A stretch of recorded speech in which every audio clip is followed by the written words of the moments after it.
Purple. This episode of the Rainbow Brainskull podcast is brought to you by being a stupid idiot. If you're dumb, you can go on the internet and enter in the code moron and receive a box of ass fluid for your idiot closet. Enter in the code. My guest today is the amazing, incomparable Doug Mellard. Hit it! Welcome to the Rainbow Brainskull Hour. You're gonna have a good real time today. Every week there's a new guest, so that you'll learn something new.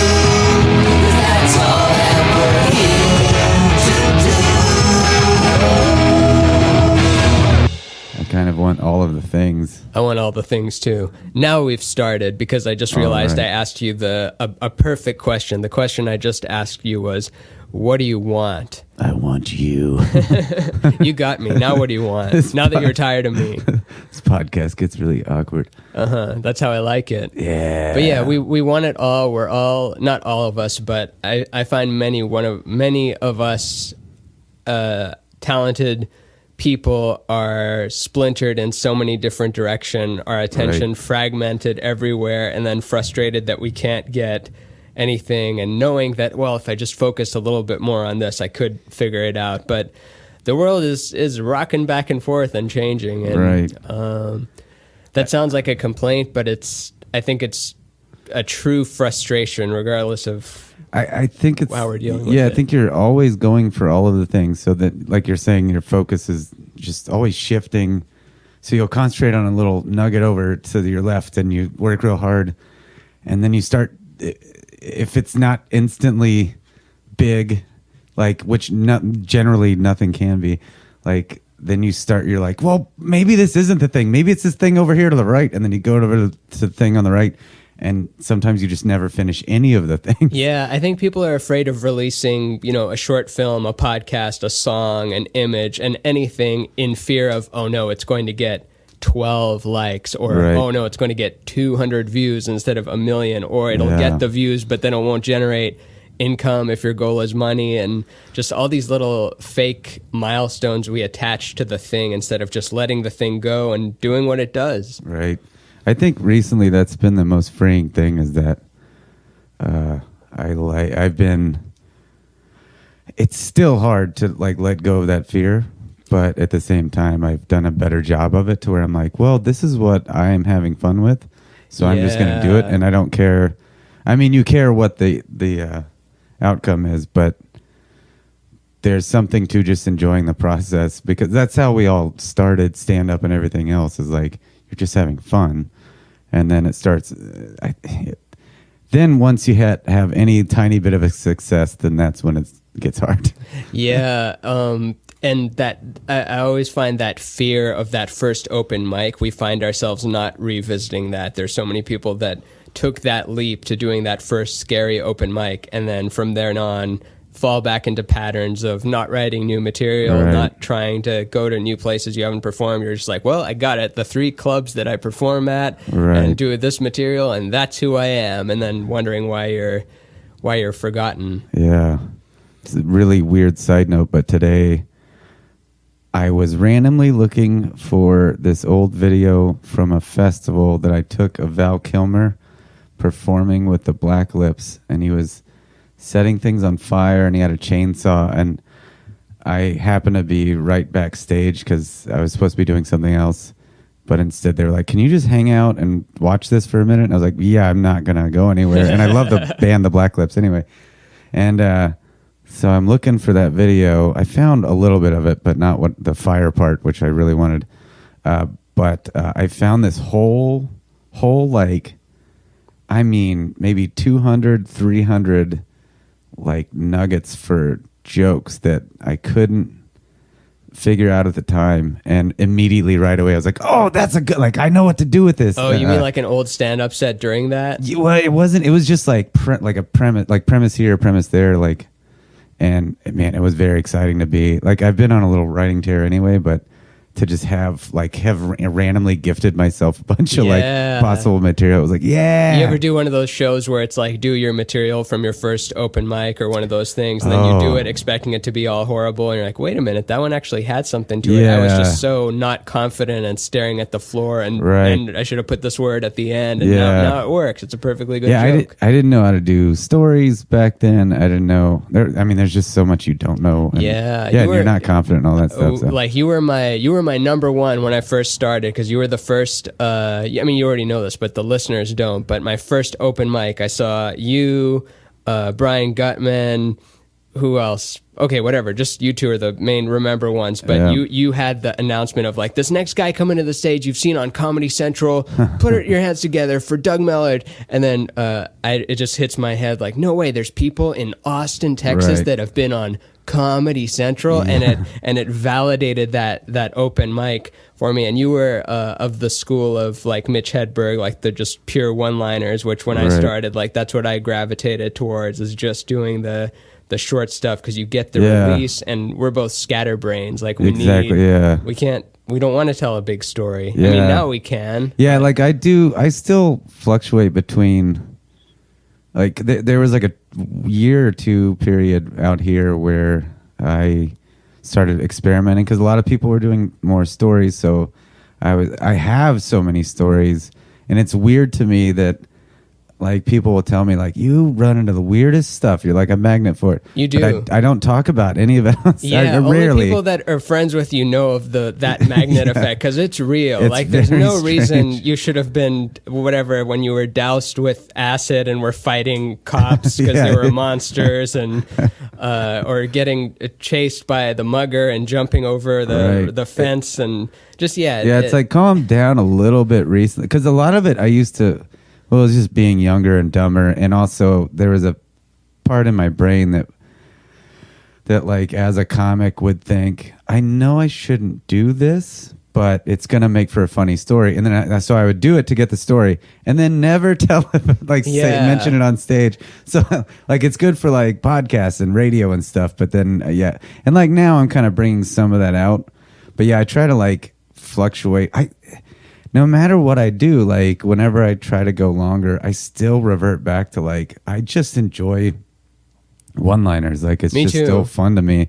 And there's nothing more satisfying than just someone telling jokes, I think. And especially when you can be like, oh, and you've ever heard that one blah, blah, blah's joke where it goes blah, blah, and you can recount it, as opposed to, I loved everything that person said, but I can't tell you a word of it. Yeah, even as a comic, like, seeing someone else do a longer bit that I really enjoy, I'll be able to like, try to recount some of it, and just like, it's embarrassing as a comic to be like, I'm trying to retell this joke, but they did it better. I'm sorry, I'm just ruining it. Like, but and it's weird because like sometimes I get in my head about like, is this hack or one-liners done?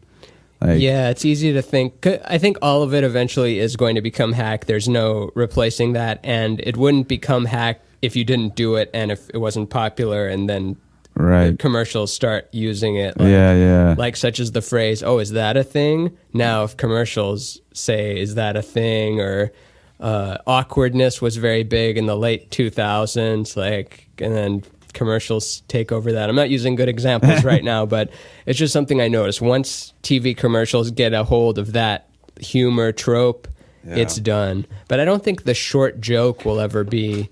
That's a trap, thinking that that's the issue, like the medium of it, the length is... And again, you have to, it goes back to that, I have to, everyone has to just I'll have those moments, and then I'll just think, well, this is what I enjoy. I got to let that go, because it's what I feel like I'm best at mostly. I try to like do sets, like longer sets, 30-minute, an hour, if I'm doing those, like, 3 one-liners in a row, and then like a little chunk story or mini story, and then like 3 more one, like spruce it up. It's fun, but I don't know. You ever hear Mitch Hedberg's line about one-liners and how he was compared to Stephen Wright, and then he would say that if I, if I made potato chips and put them in a canister, everyone would compare me to Pringles. But then what if I put them in a bag? Yeah, like a bag. There's way more in a bag. Like you can't. there's a limited number of mediums, like short one-liners, stories, and Neil Brennan's special emotional stuff. I haven't seen it, but I know he did that 3-mic special thing with it. Another thought is in that comedians in cars getting coffee with Seinfeld and Gary Shandling.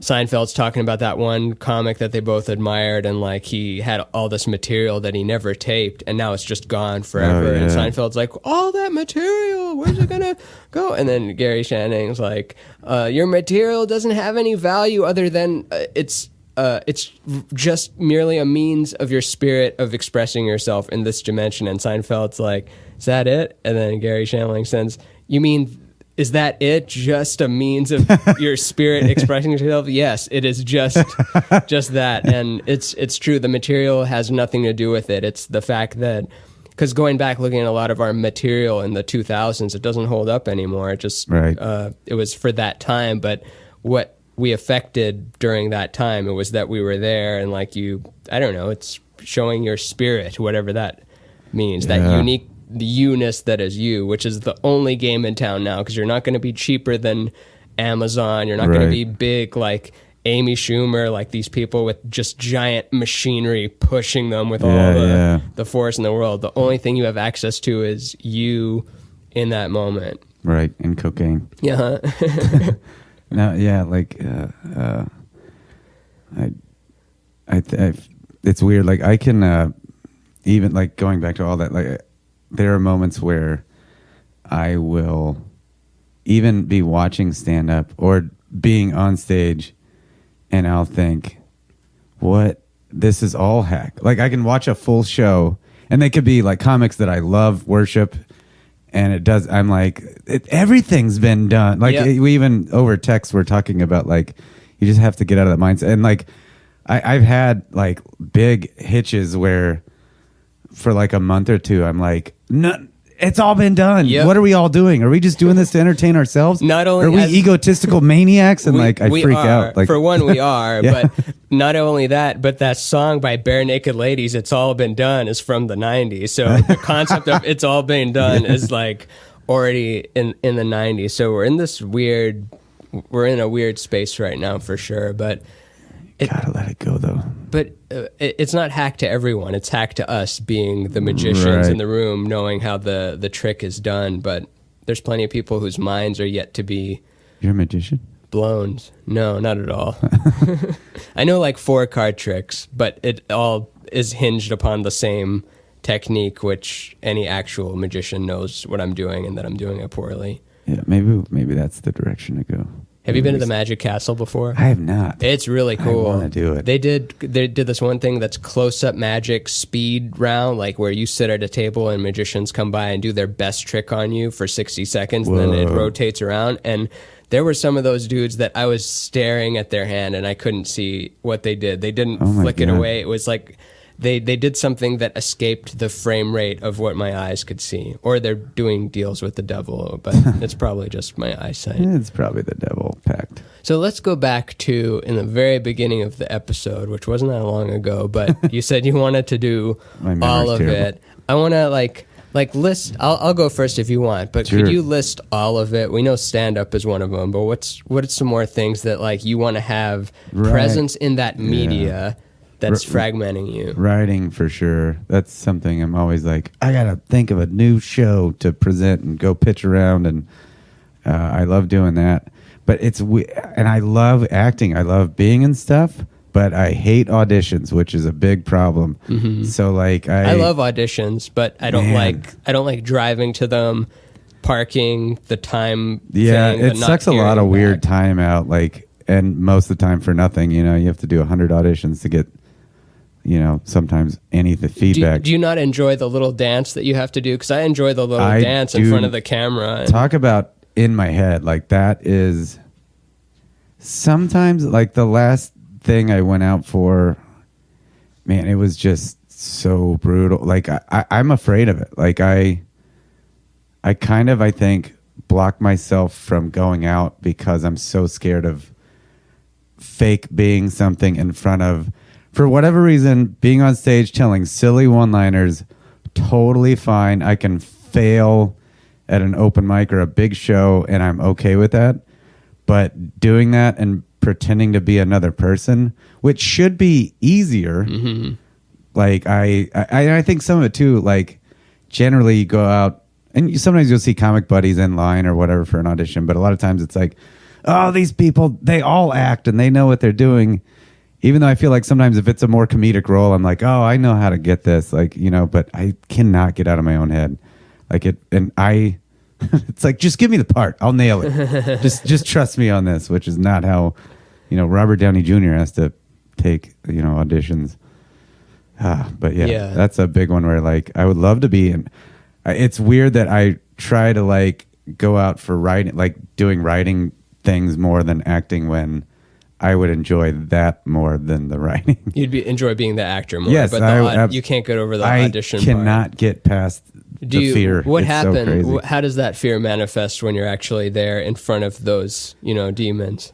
Like I will freeze sometimes. I'll have it all down. I'll nail it like at home, get into the room. I'm so great at winning the room over until I have to do my lines. Like I can BS with whoever and really like get them laughing and get them really comfortable. And then as soon as they say go, I freeze. And, you know, sometimes it's fine, but I've had too many auditions where I just kind of come to a screeching halt before we even really dive in. And it's very embarrassing. And it really sucks because it's like, oh, like beforehand, I'll be like, man, they love me. This is mine. They already love me. Look at like I'll be kind of doing a performance before the performance to like win them over. And that's the same with like pitches and anything else where it's like, I just like meeting new people and I like entertaining, but then, yeah, once it's go time, it's like, there's nothing. I freak out. I don't know what it is. Is it your regular anxiety kicking in? Because you have some of the worst anxiety of anyone I know personally, and everyone is stressed out. Everyone's busy. Everyone has anxiety, but you legitimately have, you know, attacks in the car where you have to pull over. Yeah. No, that's gotten a lot better over the last couple of years, up until like this last few days. But I don't know what's going on. There's nothing. Wait, you've had bad attacks in the last few days? Yeah, I went from I was prescribed 120 Xanax a month to 90 to 60 to 30. And right now I think it's like 20. But I don't, you know, I might take 4 in a month maybe, which is great. Like going from 120 to like maybe 4, maybe not even that. 120 is what, 4 a day? Yeah, and I never probably finished all of those, but I think, and when I say 4, that's really like I cut them into like fourths. So 4 is really just 1 over a month sometimes. So like, I mean, it got to where I really wasn't taking them at all, and it's been life altering. It's been great, but for whatever reason, the last like half week, I have been freaking out constantly. And I don't know what's happening. Is it stress of? Yeah, I do that to people. I'm a stressful character. Do people? Do you think it's the wedding stuff coming up? Is that playing into it? Like weddings are just inherently stressful, from what I imagine. Well, I feel like I that's the first thing I go to. It feels like it has to be linked to that. But really, you know, I was texting with a buddy of mine that just got married, and I was like, I feel like a lot of wedding planning for guys is just us watching our future wife do stuff for the wedding. And it's not fair. It's not for lack of like, I don't want to. It's set up to where they have to, for whatever reason. And first of all, their side of the family is supposed to do everything. And so that a lot of times leads to more communication to them. And so I'm just kind of like rooting on like, yeah, you're doing it. Mm-hmm. And I'm just sitting there. And I hate it. Like it's not fair. And like, so I feel like I'm constantly like, just give me a role. Like I'll do whatever. Like it's not fair. But maybe that's stressful. Maybe it's stressful that I don't like. Watching not doing enough. Watching the other person stress out can make you stressed out too. But it's such a life altering thing. Even though, you know, like it feels like we're already married, but I'm sure subconsciously somewhere Or the fact that like I'm not as successful as I want to be. I bet that's something for sure in my head. Where it's like, me too, friend. What's this next step? Oh God, I'm ruining her life. What's happening? Yeah, sure, that's a lot of it. Somewhere in there. I'm seeing a lot of not as successful as I want to be, not just from my peers, but people who I consider to be doing fine, and turns out they're not. And it seems like just the whole kind of show business economy is a little on a downswing. It might just be my data sample or something, but I think it's hitting everyone because just media is everywhere, and it's not a bad thing. Like, oh, social media screwed it up. Right. It's just that's how the world changes, and it's up to us to adapt to it. And I think one cornerstone of that for us as show business people is not being afraid to release more content, because there's just no such thing as releasing too much stuff now. Yeah. Everyone is so busy that they can't even notice. I have people who are claim to be fans or something, or are fans, but they haven't even seen all the stuff, and they're like, "Oh, I didn't know you had that book or something." I don't take offense to it. I just know that people are busy to consume all of there's too much the content out there all the time.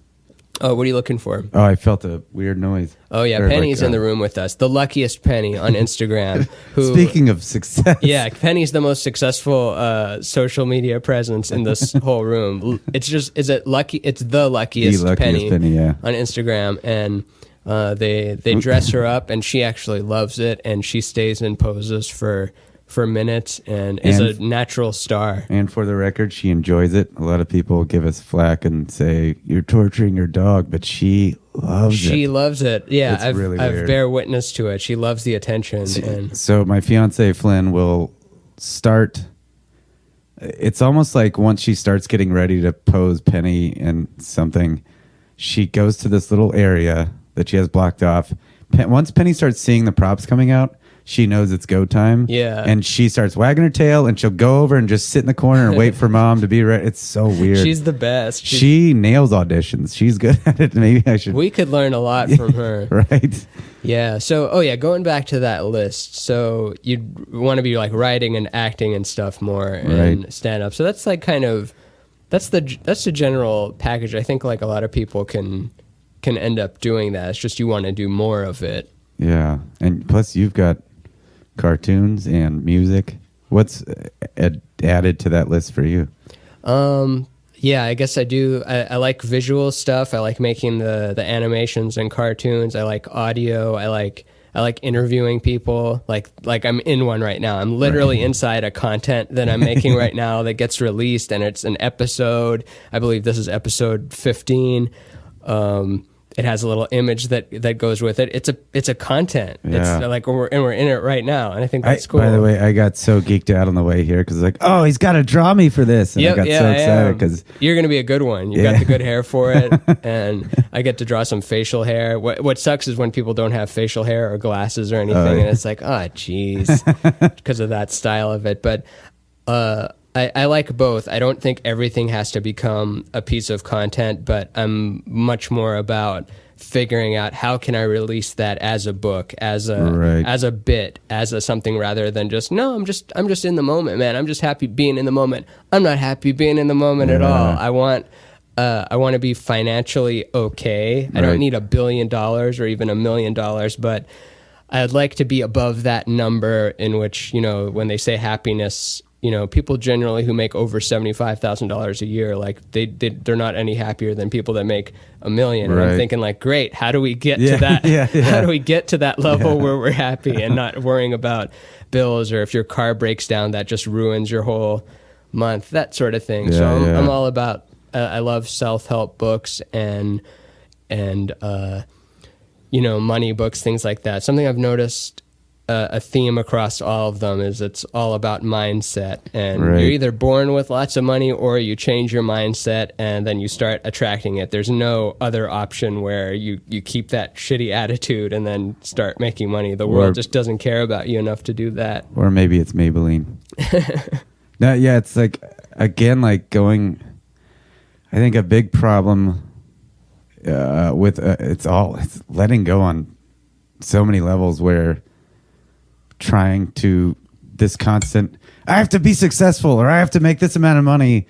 When you have that mindset every day for decades, it feels like now, it's like, that's going to hold you back. Yeah. Like if you can really let it just, and it's like when you're in a writing slump and you start thinking, I'm done writing jokes, I'll never write another joke. And then you get so uptight, you don't write jokes. It's when you relax and let go and like let go of that stress, that's when you write. And that's the same thing kind of with all of it. It's just like, if you could just tell your younger self to let go, you might be down this better path right now, which is a whole other thing about letting go of that. Like to where I all the time I'm thinking, God, I made this decision back then and it screwed me for now, and I'd be on this path and whatever. And I did make a lot of dumb mistakes, but it doesn't matter right now. Like now is now. Like who just let it go. Yeah, exactly. And that thought of, oh, I'll never write another good thing again, that thought never occurs when your pen is in your hand and the page is like pressed up against it. It's when you're not near the book, when you're not sitting down and doing the act. Because the act itself is the easiest, most cathartic, like good for you thing out there, up there with meditation, yoga, eating greens, getting sunlight. It's a thing that you should do, not even just show business people, just writing down your thoughts and getting them out of that circus in your skull into the page. And it's that whole war of art thing. It's like real writers know that the hard thing isn't writing, it's sitting down to write. It's having the discipline to like sit down and do that shit. Or for comics to be on stage and not revert to the old material when you've told yourself like, nope, tonight is when I'm going to try this bit, this bit, this bit. But you do one and then it tanks a little and you're like, all right, I'll do the tried and true, and then I'll do that what's next funny night. Is if I'm trying to get a tape or something, which if you're not a comic, getting a tape is the worst process in stand-up, I feel like. Mm-hmm. Where I think so. You're trying to get something to showcase around to people to get like work or shows or whatever, and or be on TV or something. And something always goes wrong. First of all, it'll take 1,000 tries. But if you were to not tape that same night, you would have that tape set. It would be perfect. There's something about putting a camera on you that just screws everything up. And my big problem is I kind of have the reverse of that, where I tend to always gamble. It is a habit I cannot break, where I always want to do so much new stuff because it's so much more exciting. And even like, I used to be able to do material for years and years and years and years and years, and especially the hits and stuff, or there are certain jokes that you always just kind of love. But I feel like the shelf life for me gets smaller and smaller, to where sometimes now a joke gets old after I tell it 10 times or something. I'm like, oh, I hate that joke. It's really weird. Like I have to try to be new all the time to entertain myself more than anything. Isn't that crazy that that's probably every stand-up special too? Like that new John Mulaney special, I don't know if this is the truth, but I'm willing to bet that while he's telling those jokes, even though it's his special and he's excited, he's probably in his head like, oh, I'm so sick of this stupid Mick Jagger joke. Yeah, he's been doing it for over a year or something. Yeah, there's such a relief once you're done with that, because you get to wipe that all clean and just go play. I think every comic just wants to play in the, yeah. But yeah, everyone wants to play in what? Just play with all that, just that playground of being on stage and being completely free and not having an agenda with the stand-up. Yeah, developing the hour as it's starting to work, and like this, that you've got this bit that you've tried a couple of times that works, and these new ones, that's the best. That's the sweet spot. Yeah, but I screw up so many times where I really do. I'll be getting a tape and I might have one chance at a tape, and then, I have a plan and I'm like, you know what? Like I did a big theater show in Austin at the Paramount Theater, which was always a dream of mine. Was lucky enough to be able to do it, and would have been not like a perfect set. And I never think I have like a close to flawless set, like never. I'm always going to get off stage and be mad because I forgot this line, or I forgot to do this joke, or I told this kind of out of order. But it was a set where I felt pretty good that like I did this in front of my hometown and it went really well. But in the middle of it, I was like mentally thinking, this is going great. I'm going to do that new one-liner that I don't know how it goes. And I did it. Didn't know how it went, like I thought in my head. and it was just, like 15 seconds. But to me, that was mostly what I could concentrate on for the next week. Instead of being excited that 14 and a half minutes went really well, I only concentrated on that 15 seconds that fell flat because I gamble. It's so dumb. Yeah, and if it had paid off, it would have been that much sweeter. So it's not like you shouldn't have gambled. And it never pays off. That's why I don't know how many times. House always wins. Yeah. Like every tape, I have a couple tapes that I've put out, just to have out there, and I watch it. I'm like, why did I do that thing right there? This is almost a great tape, but that part, which people probably don't even get to. Yeah, which is a good thing. It doesn't feel good and all that, but it's good because that means that you've already evolved past that, echo of yourself that's there. Yeah. And if you were like shopping around thinking like, look at me there, aren't I great? That means you suck right now because now you're like, yeah, that's a good me right there. Yeah. But if you're like, no, I screwed up that line, right, then you're already a higher entity than that one. Yeah.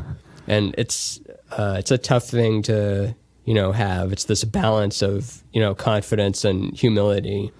That was a weird thing when you think back to your brand new comedy self, thinking about the material you had and that you thought that was good. Mm-hmm. And you look back and you're like, oh. Yeah. And it's weird that even a few years ago, I look back and I'm like, God, what was I doing? Like, I wonder if that's just like forever. If you just look back to a few years back and you're like, I wish I'd evolved past that. Happens quicker, to the greats. Go watch Eddie Murphy, Delirious. It doesn't hold up. Yeah. So much stand-up doesn't hold up, but their presence holds up, I think. Right. Like, there's going to be holograms of Eddie Murphy and all that. Maybe not doing that material, but I think just, the way that you are on stage. But material is just by definition, it's a sandcastle that gets, crashed away. I think there's be holograms of Eddie Murphy, like, for the Star Wars chess. Where they bash each other over the head with the... But he's wearing that black and red jacket. Have you ever gone to the dollar store and seen those I haven't tried it yet, but for $4 you can get like hologram Star Wars game that responds to your brainwaves, supposedly. What? I don't know how good it is, but there is such thing as brainwaves, and they have developed receptors to do stuff with it. So it's like you focus on at the dollar store. At the dollar store for $4, you get a Star Wars. This is worth the $4 gamble. I should just get it. I don't know why I haven't gotten it. I'll go in split for with it. We'll do $2 2 each. Yeah. I'm very curious. It's probably nothing, but it's worth the $4. Dollar store is legit. Don't get the food there, or maybe the food there's fine. I don't know. Maybe I'm definitely above eating the food at the dollar store. The produce at the dollar store is scary. Yeah, but the stuff like the plastic stuff, the like jewelry box with the see-through little drawers, just boxes, glasses, containers, pregnancy tests, mirrors, condoms. No, they really do have so much. And they have everything. There's people that have built businesses on, not giant businesses, but there's people whose gig is buying stuff at the dollar store and Goodwill and stuff and then flipping it on eBay. Whoa. Like you can do that. You can find this at the dollar store and like, oh, this sells for $5 on eBay. It's $1 here. I'll buy 10 of those and then. Smart. Mm-hmm. I'm going to take that stuff and sell it back to the dollar store. All right. Are you familiar with the 10 seconds of silence I do? Have you checked out an episode? No, actually, I am terrible. We do 10 seconds of silence every episode. Just I put it at a random spot every time, and it's really refreshing. You don't have to do anything. You can have your eyes closed, eyes open, one eye closed, and it's just wonderful. You'll see. And it starts now.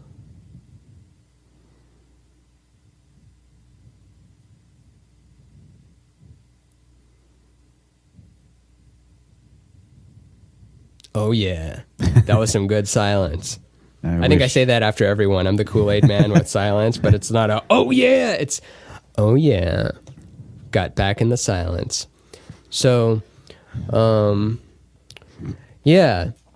Where were we? I don't think we were anywhere. I think we were just, dollar store. But I didn't really have an end thought to that. That was just a trail away thought of things. So, you and I, like whenever we get together, we always talk about, not in a bitter way, but it's like a half bitter way. We kind of vent to each other about frustrations of not having enough, wanting more, feeling like there was a time before where we were on a more accelerated path, but now the path is decelerated, and it's probably going to only decelerate more until we're in the ground. And it's such a tragic tale, isn't it? But I've noticed over the last few years, I think both of our demeanor has gotten a lot more chill and just kind of happy to be alive rather than being neurotic about wanting all this stuff. I think there's definitely, I've been way better. Balance is always hard, but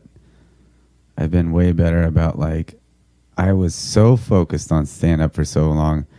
I didn't care about anything else in life, and that's also not a way to live, So yeah, I think being just, like you said, just happy to be on the planet has shifted things where it helps your stand up and everything else when you're just happy to be here. Let's, I don't know. Like, I'm not hyper focused to where it hurts me. I don't know. Yeah. And you've, I think that if you were to drop dead today, like you've done enough to where you're like, like if you're worried about, I think it's a trap to worry about legacy too, to worry about, how will I be remembered? Did I do enough? Will I be remembered as this thing? Like, we don't really know how we're going to be remembered. Look at Colonel Sanders or Mozart on those little chocolates with pistachios in them or something. Like, they don't really control every president. They're in ads for Walgreens, or you can save money, and it's got Benjamin Franklin's head, but drawn like money and talking and stuff. Like, it's a weird thing to be worried about legacy or something. But have you found that wanting fame has changed a lot, especially in the last?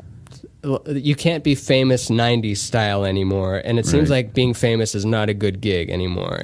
It's not. You're not helping. Not being known for what you do. Like, it's good to have people know what you do and like you and that sort of thing, but not subjecting yourself to people who don't know what you do and then irritating people like, look at me, I'm the big famous head that you don't know what I do, but I'm famous and I'm rich and you're not. You're in traffic and I'm on the billboard. Yeah.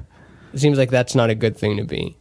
Yeah, and having people rip you apart on Twitter that don't know you and all of that kind of stuff, which you can be not famous and have that happen. But yeah, I think just in general,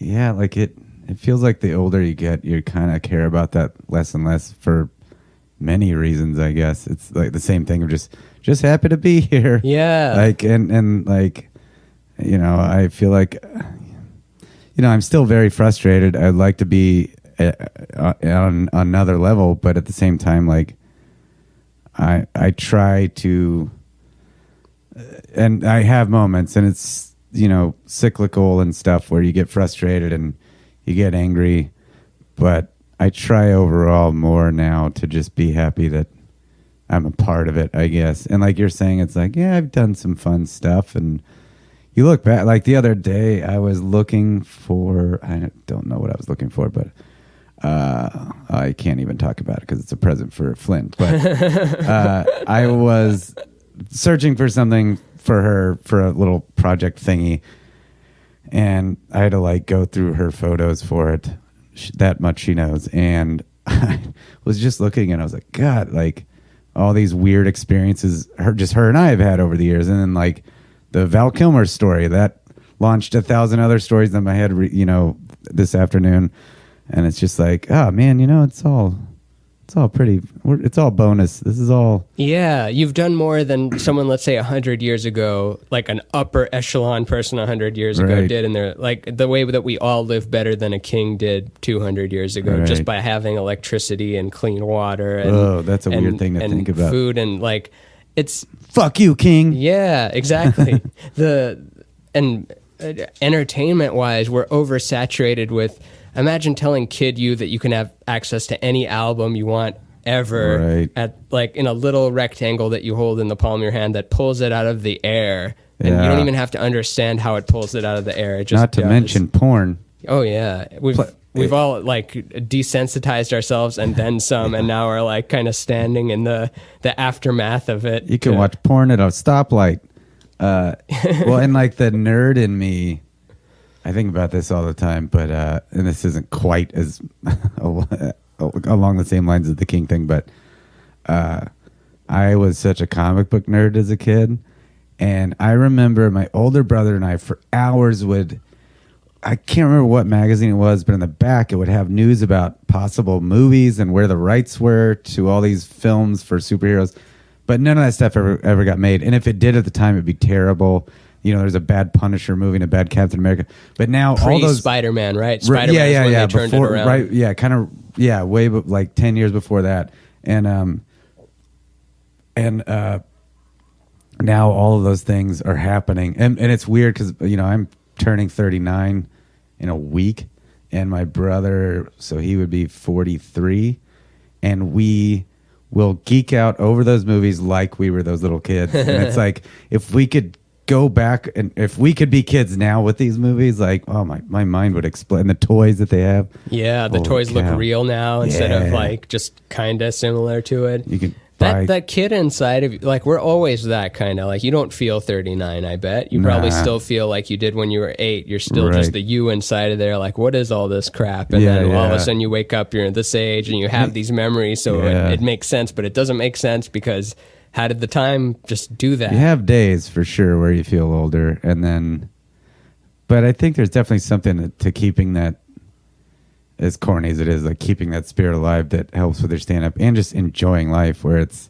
corny's good also. Like, I think corniness is underrated. Like, we're taught to be sarcastic and like, not to sound woo-woo or not to sound positive, but look at all these dudes killing themselves. Look at who's that guy that just died today? The Frightened Rabbit singer, Scott something. I don't know the band, but I just saw that he died from mental health things, assuming suicide. He probably just didn't, mental health die other than, that's what that means, right? Mental health means suicide. I think he ate produce at the 99 cents. That's probably it.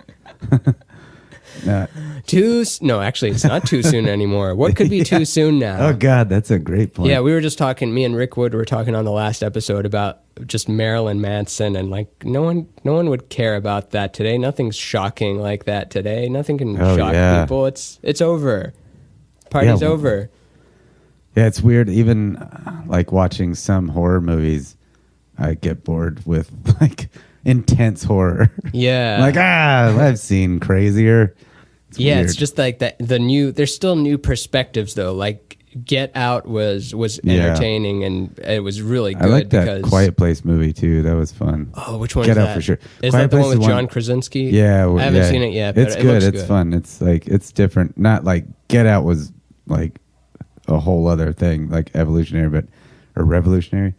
But yeah, Quiet Place is fun. And it's a different spin. Like the scariest part about that film is, and this is not a spoiler, there were jokes on Twitter when it came out and stuff, but like, and I thought about it going in where people are making jokes about like, what if you have to fart during the movie? But like, I was battling this like 2-week cold, and I still have this lingering cough and stuff. And I'm in the theater and I'm like, I feel a cough coming on. And it's just the whole, like, there's no sound. They're doing sign language. And the whole audience has to be like, if someone's eating their popcorn too loud, or if somebody's a disgusting eater, like you hear that. That's the scariest part to me, was like trying. And then there were parts where I'm like, I would think of a joke in my head, but I can't even whisper it to Flynn. And there's a part where I was like, I can't even look at her. I'll start laughing because how horrible it would be to start laughing. Like, so weird. Then maybe I'm just crazy. Oh no, that's I get that. Got really in my head. Yeah, the not when you can't laugh. That's the biggest laughs you'll ever have in your whole life. When when you're not supposed to be. And I have anxiety at weddings. I have intense anywhere when I'm supposed to be quiet. I start having panic attacks because I have like a weird, like Tourette's voice that will tell me to like say the worst thing possible, because it's like, what if I say that? And it's like, why would I say that? And then like, does it get racial? It's the Tourette's. There has been stuff where it's something like a horrible thought that's just like, it'd be the worst thing to say here, and it's like something I would never say. It's literally, what is the worst thing I could say in this situation? And looking around, taking in whatever is going on. It's focusing on who's at the front of it and saying about them, or what, like it could be someone I fucking love deeply, and in my head I'm like thinking like I want to yell about murdering them or whatever. It's the worst feeling, and it's gotten better as well. I don't know. It's definitely some form of anxiety. I don't know what's going on there. What's weird though is I did a bit about that on my last album, or on my album that's about to come out, I guess. And when's it come out? I don't have a date yet, which stinks. But you're the guy. Oh, you just don't have it yet. Yeah, oh, it's well, it's like just. I think with the wedding coming up, I've got to wait until after that's wrapped up. You don't want it to launch the same day, and yeah, then you're posting about that all day. We're got a honeymoon and all that stuff, so I don't want to be not promoting it and stuff. But soon, like probably at the end of the summer or something. But I did a bit about having anxiety at a wedding, and I started like shaking a little bit, and I had a voice saying like "yo, fuck" or "cunt" or whatever, terrible stuff. And it was like friends of mine getting married, and I loved both of them and was happy for them. Fuck her, cunt. Yeah. And like I'm like shaking and stuff. And anyway, I do the bit about it, and there's funny stuff in there. But my dad afterwards was like, "I have that too." And then like I've talked about it with more like doing that bit on stage, and I don't do it a lot, but every time afterwards, I've at least one person comes up and is like, "Man, you have that, I have that," and it's a very common weird. I think people have it a lot with cops, and you can't help but look at their gun, and you're like, "Oh, what would happen if I just took his gun? Would he hit me in the head? Would I get away with it? Is it locked in there? A knife or something? Like, what would?"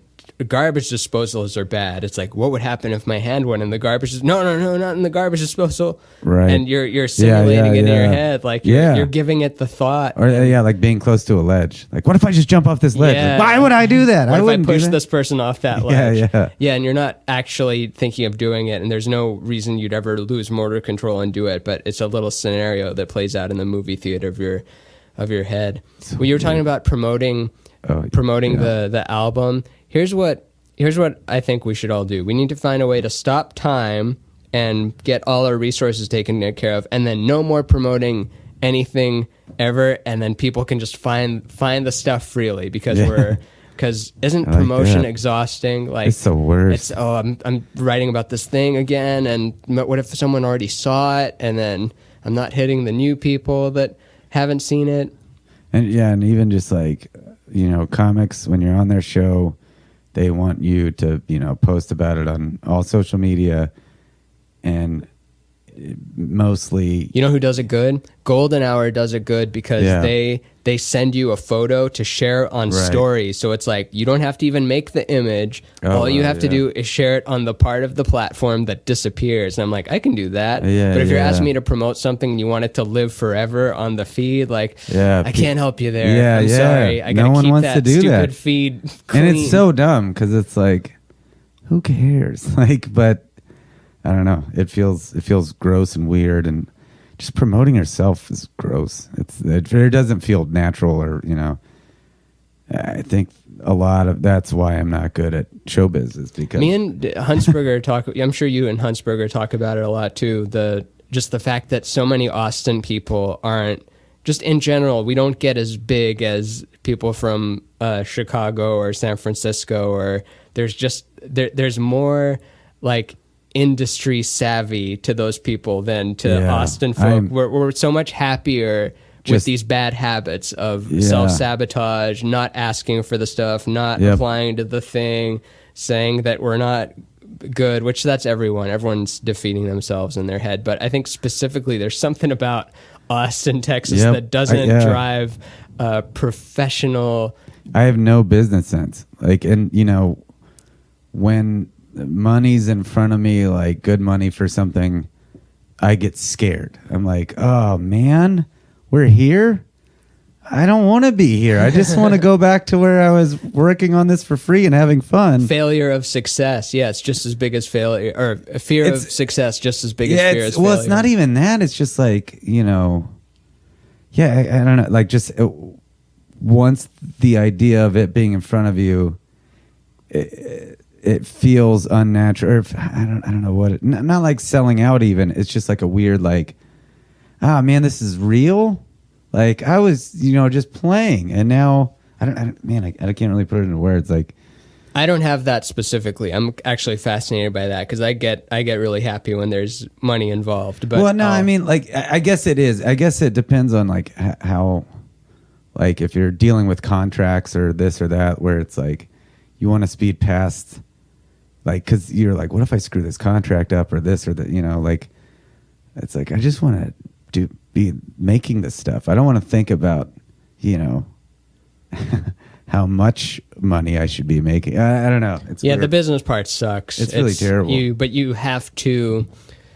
I've come to realize that it's necessary, and, Right. and Oh, people of course. like look at James Brown. James Brown said, "I'm 75% business, 25% music," and we associate him with like, whoa, he was so good at music that he Right. became a success. When really he just found successful musicians and told them what to play. And yeah, he was really good too. I mean, and the moves and everything. I'm not discounting James Brown's ability, but he Hot hustled. take. Yeah, James Brown sucks. but he took care of business. Prince took care of business. Right. Bootsy Collins talks about like having, I don't know about now, maybe now he's good, but I think it was also talking about Prince. Like, yeah, he handled the business side and the creative side, whereas like a guy like me was not so savvy on the business side. And a lot of us from the 60s and 70s got screwed over. And then he came along in the 80s and saw what was happening to black musicians throughout history. And that's why he was so litigious. So much of and that. that's why he wrote Slave on his face, artist formerly known as Prince. That's why he was such a cunt about everything. Because, he saw his what's it, contemporaries? Is that the right word for people before you? Yeah. And there's you hear about so many bad contracts back then, or like people that you assume are like bazillionaires now that like have some of the most famous songs or like not just songs, like albums and albums. Sly Stone was living in a van up until like 2015 or something, till he got his royalties finally. And aren't the like Creedence Clearwater guys? They're all screwed, and that's like some of the. I believe it. I don't know about that one specifically. I think the label got all their money, and like John Fogerty, I want to say, wasn't allowed to play any of the Creedence songs. Like all the rights went somewhere else, and some of those people, died homeless or poor, and like they're some of the most famous musicians ever. It's crazy. There's no money in art, but you can be an artist and have some business sense, and without being mean or screwing people over or stealing or lying and all that kind of stuff. There's a way to do it, and I'm slowly learning to be a better business person and learn when to say yes and when to say no, and just separating your ego from it and spending less time beating yourself up, because there's only so many hours in the day, and it compounds upon itself. You could beat yourself up all day till you kill yourself, or you can tell yourself some nice things. While those beat yourself thoughts do come, but you have to kind of balance them out with, well, that's not true. That's only true sometimes. Whereas the truth is, I actually am good about writing more. I am good about emailing people, speaking to people, like that sort of thing. It's possible to tell yourself nice things about yourself that push you further along. And I hate myself. do you know what another thing is? I've mentioned this before, but those Dean Martin roasts, do you ever see those? They just released them. Back then, it was pre-worshipping youth culture. And you and I have grown up in a youth worshiping culture, so we have this pressure of like, oh, I didn't become a famous stand-up comedian in my 20s. I'm bad. Whereas the truth was, you would never become a famous stand-up comedian in your 20s. Like, you had to get older and be one of the actual cigar smoking people that had done stuff before. Like, people weren't worshiping the hot new SNL cast member thing. I mean, there was a little bit of that, but it wasn't as strong. Basically, it's okay to be broke in your 20s and not successful in your 20s or even in your 30s. Like, it's you got to have a lot of audacity to want to make it in show business. We literally are. We know that it's a cliche to say that it's show business, baby. One day you're at the bottom, the next day you're at the top, and then you're at the bottom again. And there's no business like show business, implying that it's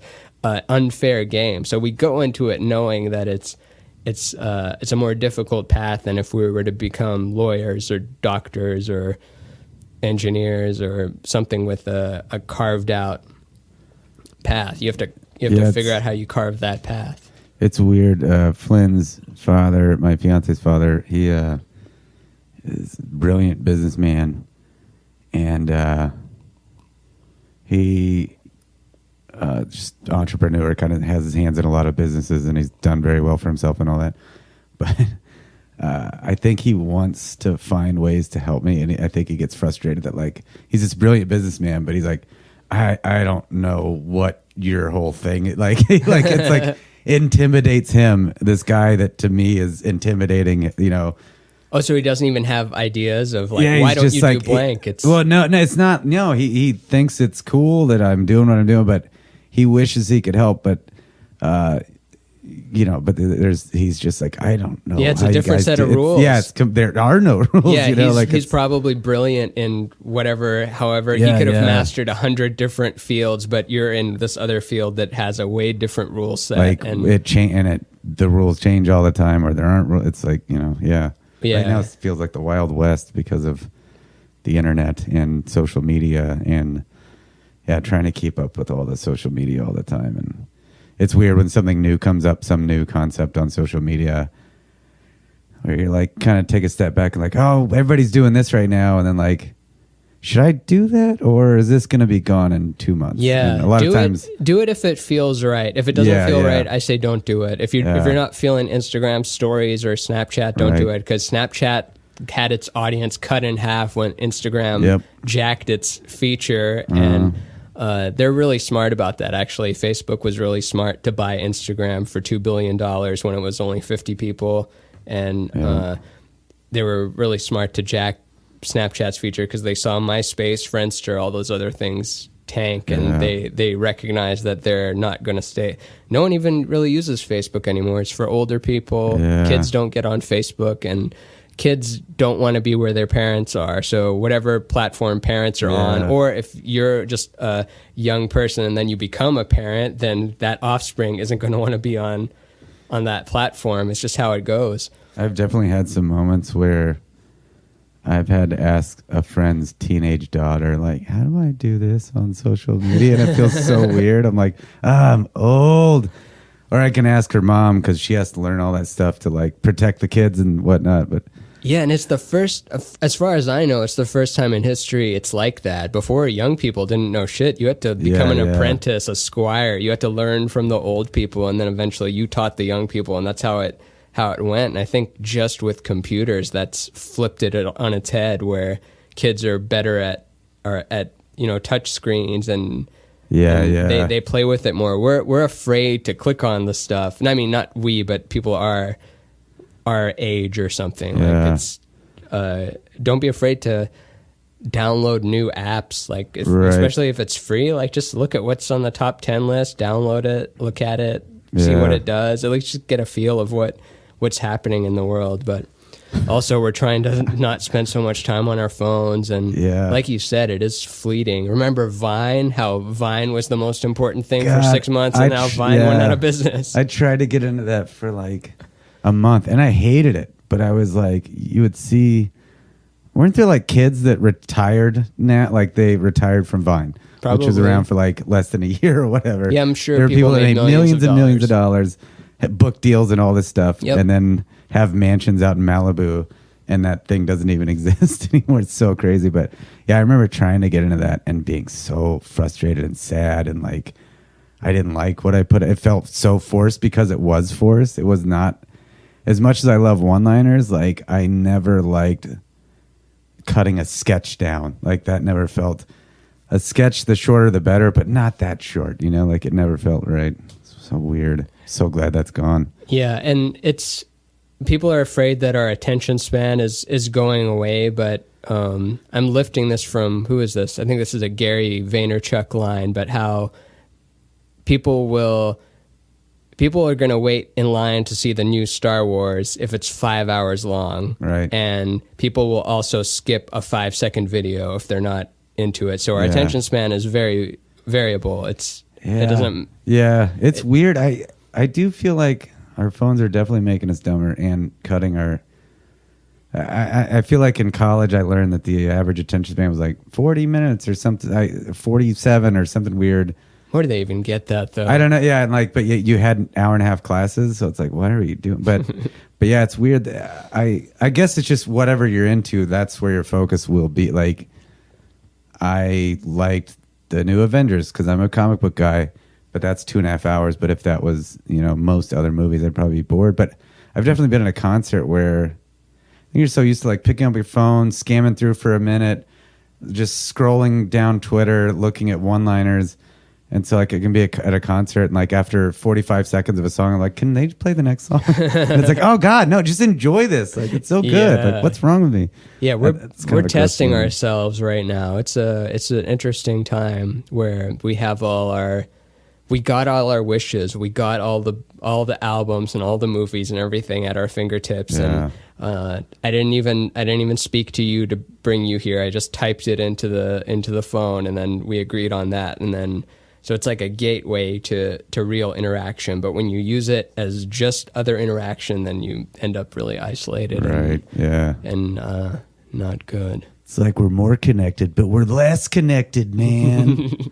It's terrible. Yeah. I had an additional note to all that, and then I spaced out. Okay, to phones, attention span. Damn it. Concert. Fast forwarding that song.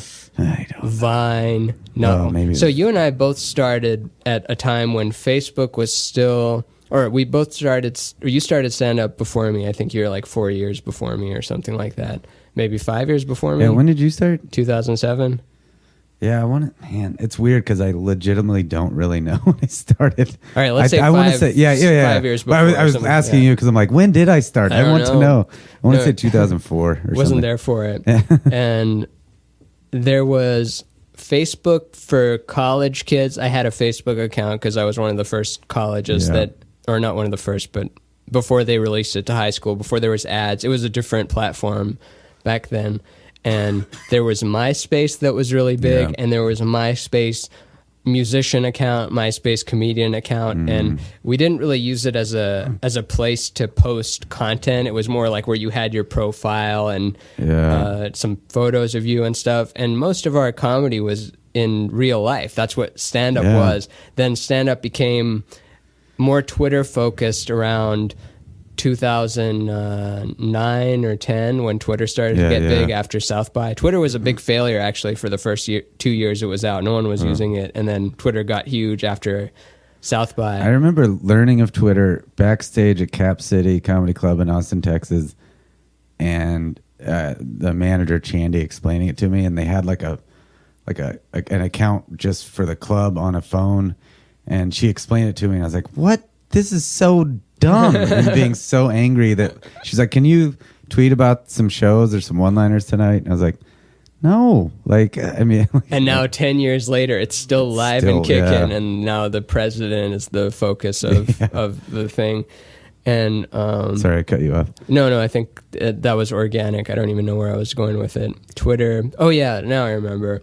And then it's kind of stabilized since then. There's been Facebook, Twitter, Instagram.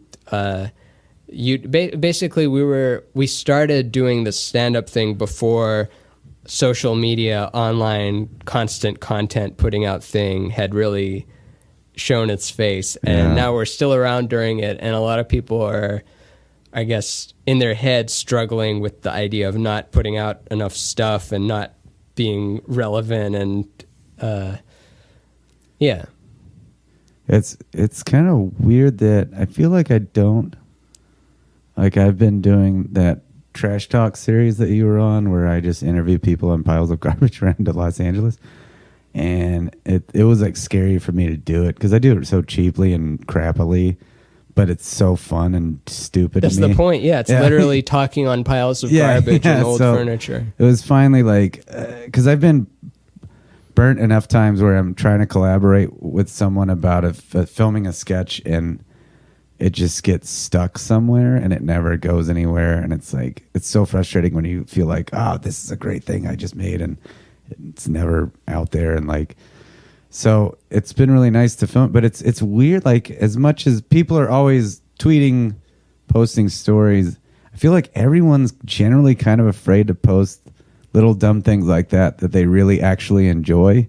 Yeah. I mean, we were kind of talking about this a little bit earlier, but as much content as you see out there, it's really just jokes and pictures or sarcasm is a big one. Yeah, like but it's not like being a bitter, sarcastic person is acceptable, but putting out a genuine, like, silly thing or serious thing, because like a fear. Everyone has sketch ideas, but you don't see enough because everybody's like, if I'm going to make this sketch, I want it to look like it would cost $1 million, and like people get so caught up in trying to find out how to make $1 million sketch and so they're just have it sit on the back burner for their entire career or whatever. Mm-hmm. Make it. That's what the South Park dudes are all about. And that, you ever see that thing they did where they go to a school and do a Q&A thing and talk about how they talk about Book of Mormon a little bit and how they didn't really start writing it till they saw the name Book of Mormon on the marquee and realized that they only had a couple of months left. And like, oh, crap, we better start actually making this thing happen. Oh, and God. How they have friends from school that they check in on. I'm like, what are you up to? And I'm like, well, I'm still working on my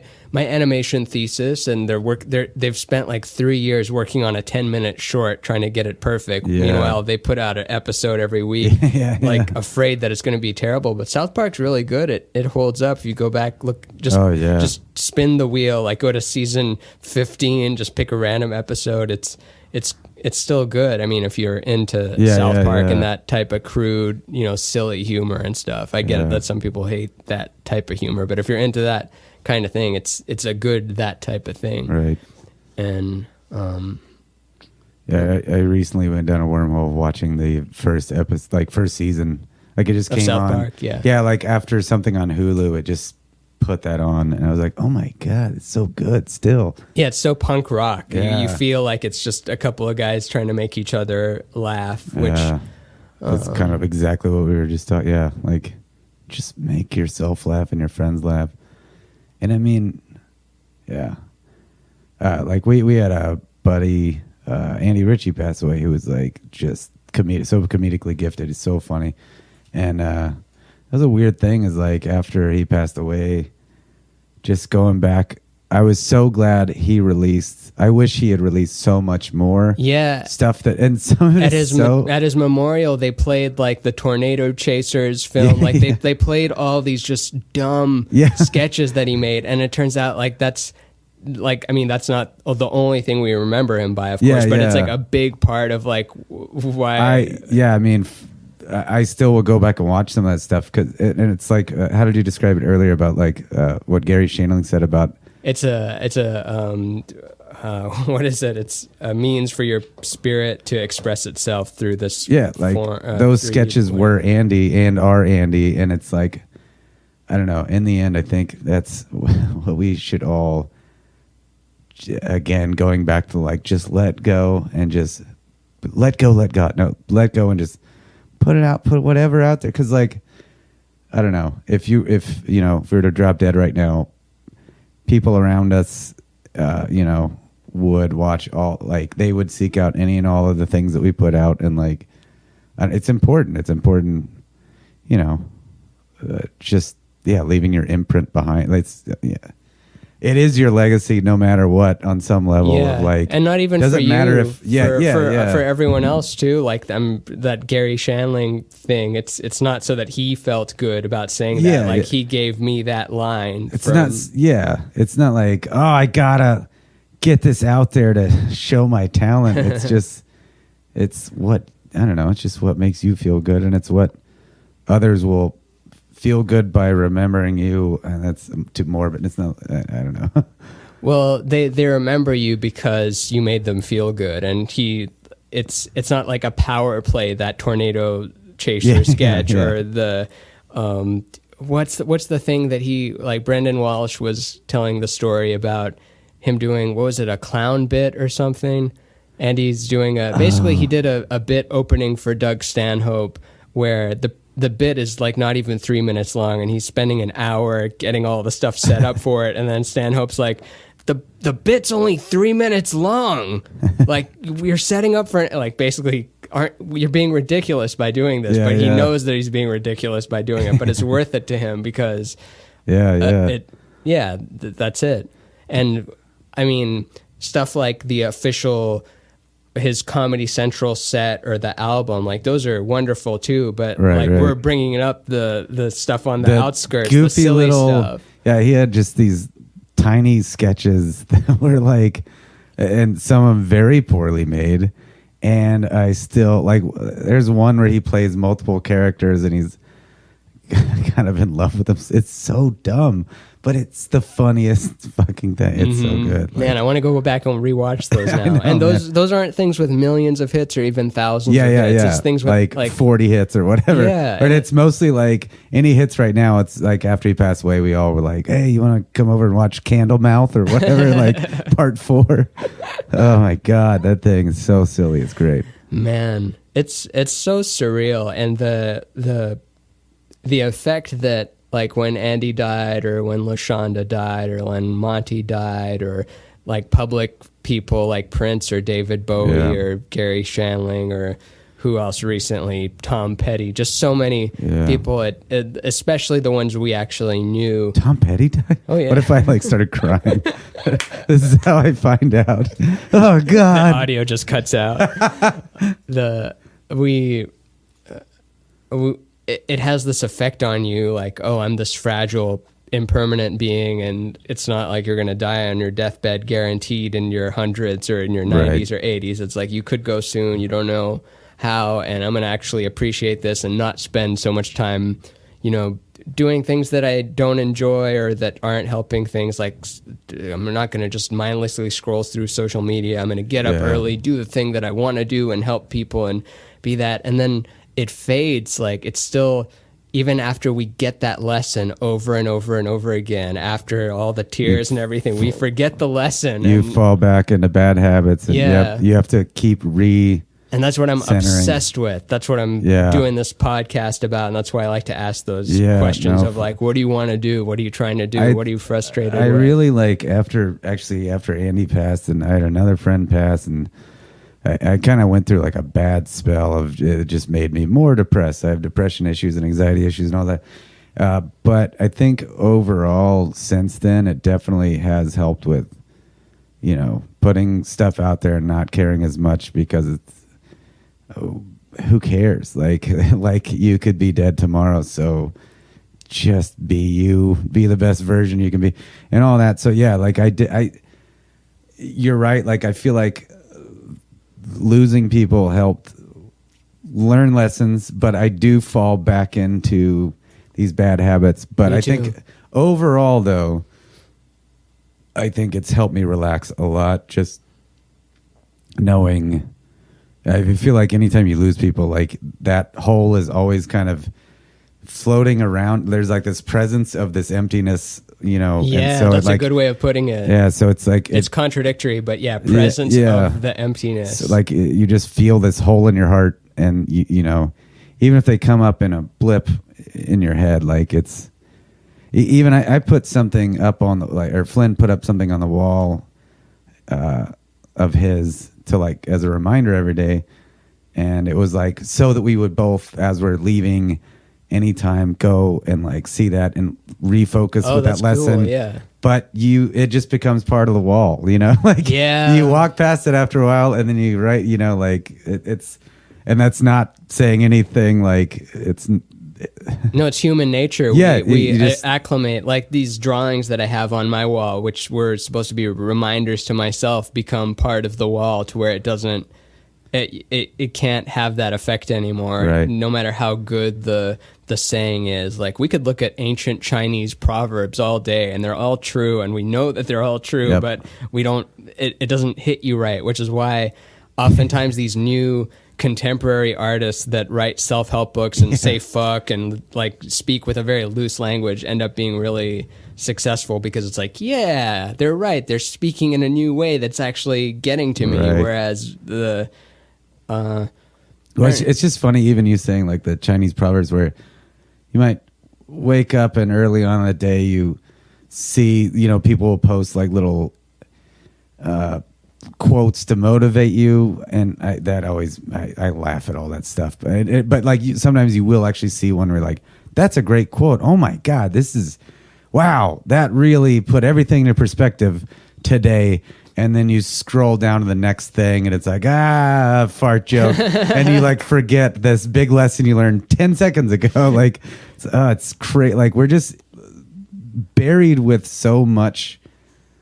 I don't know. We're kind of going in a different direction back to another thing that we were already talking about. But yeah, like we have to be losing memories, because think about how much, if you've picked up your phone at all it doesn't matter if you pick up your phone for 2 minutes and just scroll around, you're already like looking at more things than you would have, 20 years ago. Yeah, in a whole year. Yeah, it's fucking crazy. So it's weird that, you'll see an ad and a Chinese proverb, someone doing yoga, a picture of Penny posing, like all this stuff at least has to register in your brain. So what's that pushing out? Some important memory of me on stage with Val Kilmer or whatever, yeah, it's weird. And it might not even be pushing it out, rather than it's just more people are coming to live there, and it's expanding, so it's less important because there's more there. And it's kind of just what the universe does, I guess. It grows in complexity. It doesn't just like the early universe was super boring. It's just hydrogen, and it just kind of hangs out there. There's no complex molecules or interaction. There's no life, and then we get complex molecules, and then we get life, and then from that we get culture, like not just biological life. There's culture, and then we get subculture, and then we get this meta thing. And now we're in this age of it's past the information age. Like the information age ended, I think, in 2010, maybe 2012 is when it ended. Maybe that's why the Mayan calendar was that thing, because now it's you can look up anything and find evidence as why this is good, why this is bad, this political idea, this not one, and it might incite different emotions where you're like, oh, of course this person would say that, it's full of shit. But like, it's hard to know what's true anymore, or what fake news. Yeah, like what is fake, what is not. We're in the misinformation age, which is hopefully what they're saying, which who knows what they is, but the general thought of optimistic people that I like to listen to is that this is just the precursor to the imagination age, or we're already in the imagination age, because then it's going to be whatever you want it to be. Like you can live in a virtual hell, or you can live in a virtual heaven. It's probably going to be a little bit of both. We're learning how to kind of stand on our surfboard a little bit, because you give negative thought a little bit too much one direction, a little bit more, you fall off the surfboard. It's finding that balance and riding that wave. I don't even surf. I've surfed twice. I'm using surfing analogies a lot because I think funny. They work. As soon as you brought that up, I was going to ask you, like, do you hate surf, or are you afraid to surf or something? Or am I thinking somebody else?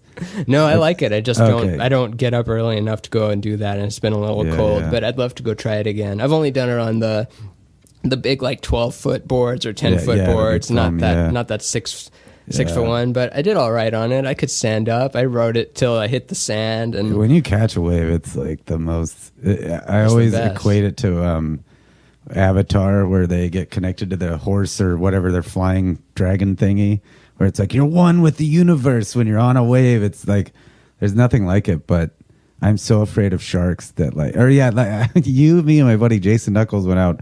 You guys watched me surf for a little bit on the beach, and you cut I bloodied I came up, and boy, that's if you're afraid of sharks, you shouldn't be bleeding in the water. I was bleeding profusely. That was back when Los Angeles was such a scary town to me. It was this town I would visit. There was no Lyft or Uber. It was all cabs, and it felt like, I remember you took me aside one day. I think you were more fearful too, but you're like, hey, you should say bye to so and so, because out here it's like, you should say bye to people, like people care about that kind of thing, and also don't talk shit about anyone. And then it's just like this kind of old school Hollywood, like don't say any bad things, be nice to everyone, say bye to everyone, like have a soup Nazi kind of demeanor. And now it's kind of everywhere is everywhere, like this isn't this insulated place. I mean, in general, probably don't talk shit, but I don't really talk shit in general. Sometimes it's fun, but I think I punch up normally. And I'm not like in the back of the room like, oh, this guy sucks. It's Yeah, more yeah. like I think I'm pretty I talk shit on myself a lot. to yourself. You're an idiot. Me too.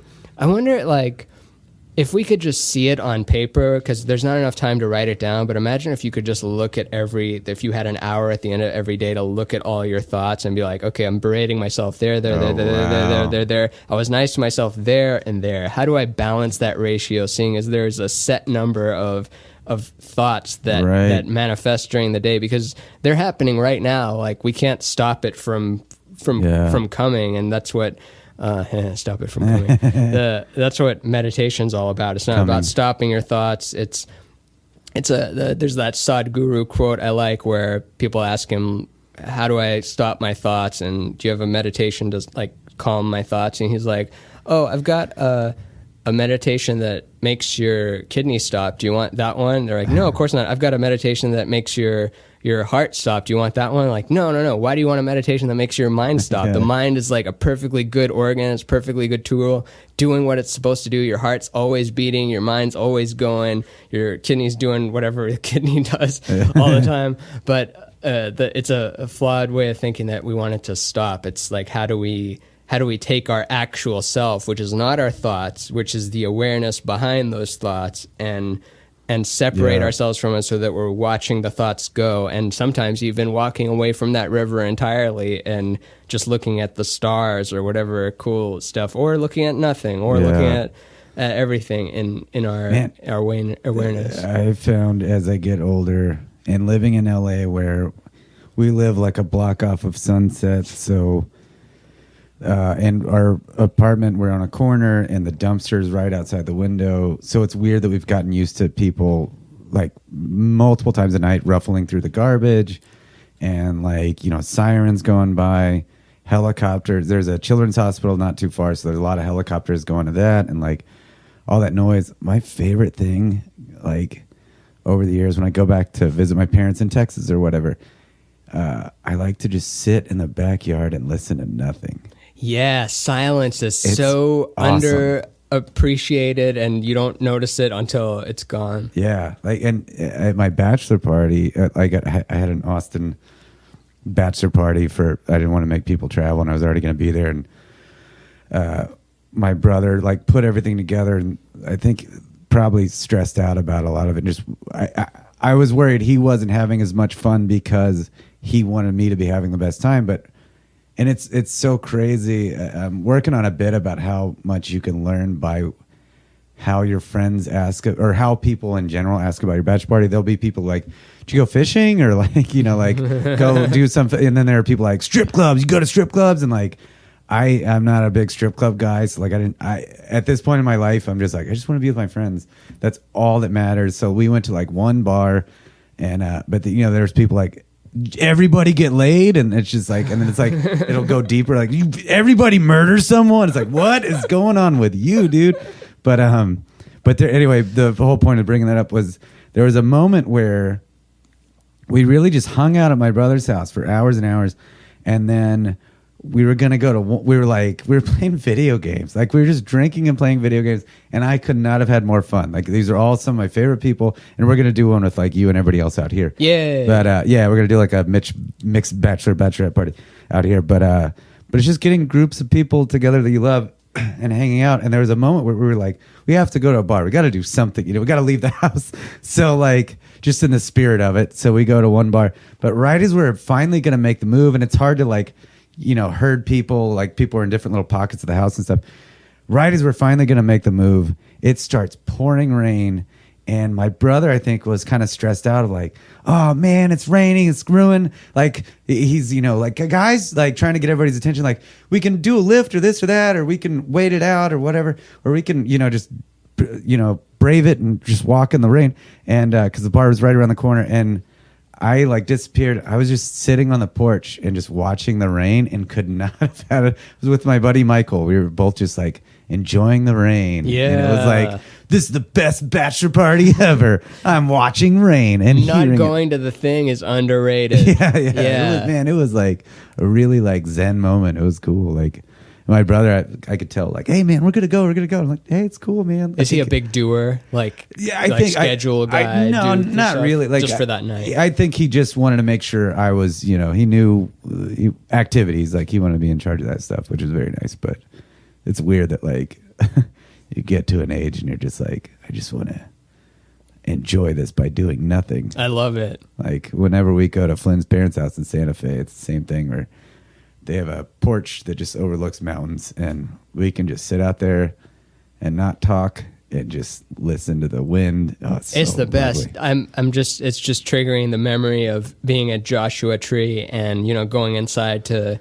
take a piss. And then as I'm taking that piss, I'm just thinking like, man, I can't wait to just go outside and sit on those chairs near Doug and Flynn and just look at stars and just not do anything. Like, I didn't want to miss the doing nothing, like being inside for the pee, which at a bar, the pee is opposite. I haven't really gone to a bar in so long, but that's like my favorite part of like, oh, I got to go take a piss. That's going to be like my favorite time because I'll be by myself. I'll check my phone. I won't be near this awful Katy Perry song. It'll just be kind of muffled through the door. But, you know, I'm longing for escape and longing for when I get to go home and have laptop on, in bed kind of thing. And then for that, it's like, no, I don't want to be inside. I wish I was outside doing that. And like Joshua Tree and Santa Fe. Just places like that where that's a thing in LA where we can't really see the stars. It's so magical when you could go out there and like just look up and you see everything. Oh, it's great. Yeah, you see the little satellites moving around the world, which just looks like stars from our perspective. I want to understand more about stars and about the woo-woo new age star stuff. Like just to know all of it, just to know what's bullshit and what's not bullshit. And even if it's complete bullshit, just the story of it's kind of cool. It's like X-Men or something. The fact that there's like a Leo and a Virgo and a Libra or something. It's all stories, but maybe it is. Do you have that app where you can look at all of the constellations on your phone? I used to. Yeah, that was really one of the first apps I had. Stargazer, I think. I think that's what it's called.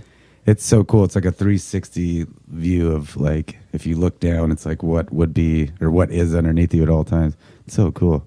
Yeah, and that's always moving, and we're in that cluster is staying with us, but like the way the whole thing is moving outwards, we never revisit the same spot, and I think that's fascinating. Right. Oh, and Sarah, to go back on something, but my attention span, I feel like it can be contagious where I might have derailed the whole conversation. And maybe I was even done with this, but going back to the, what was it? I don't even know. Bachelor party? No, the presence absence thing about having like people that you've lost or whatever, like feeling that all the time. Okay, what was I going to say? It just, you know what? I just derailed it even more. No, you got it. I think we got most of that out of there, but like, it's so important when that happens to feel that all the time. But I don't know. I think we did cover it all. I'm an idiot. We feel can cut it. all this out. No, see, you're doing that thing. You're doing. I'm dumb. Yeah, and like you, that could have been the best part, or it still can be. It still can be the best part of the episode. Well, I think we did cover it though. Like I feel like I had more at the time and then got sidetracked. But are you trying to say that it's important to always have that whole? And not to make the whole, don't go kill the person so that you have the whole, but just have honor it, recognize that it's there. I find myself like the way that you said Flynn put up the Andy reminder, right. Like I find myself writing their names down a lot. I've drawn pictures so that I have the pictures nearby. Kind of not actually asking for them advice because I'm not that crazy with voices and that I can actually ask and then hear the voice back, but you kind of like play it out in your head, like what would they think if I had this problem, like now that they're not in their body anymore, right? What did they think of me and my body, like, and my neurosis and like my 3D problems now that they're done with this journey of being a 3D human and in this period of time with this technology, with this culture, like we can't help but live in this time, kind of like in that Abraham Lincoln movie where he's all. Have you seen Lincoln with Daniel Day-Lewis? I don't remember. Where he's much like, of it, but where he just like he gets really esoteric out of nowhere. He's like, "Do you believe that we're man is born into the times that he's meant to be born in, like some line like that. I liked it a lot. Like maybe it's just Daniel Day-Lewis. Yeah, it was an ad lib from him. Yeah, it's like, are we born for our time? Like, he's basically asking the question. It was like, did I choose to be incarnated right now as Abraham Lincoln during this part of history so that I could make this decision? And he has that other big speech where he's like slams his hand on the table and he's like, now, I need those last 2 votes. Now we have set I'm gonna fuck each and every one of you. That part. Yeah. Yeah, my milkshake brings all the boys to the yard. That's the line, right? What else is he? Oh yeah, and then he's like asking for those last 2 votes to abolish slavery, and then one of those like wiener guys around him is like, but sir, how are we going to get the last 2 votes? And he's like, buzzard's guts, man. I am the president of the United States of America, clothed right now in immense power. Whoa. You will get me those votes. And the coolest part is he didn't even sound like that. He has like because historically, didn't he have like a tea kettle voice? Like he had a really like high voice. Yeah. So they made him have like a high, not hearable voice, but he still like commanded the anger out of it. Like, buzzard's guts, man.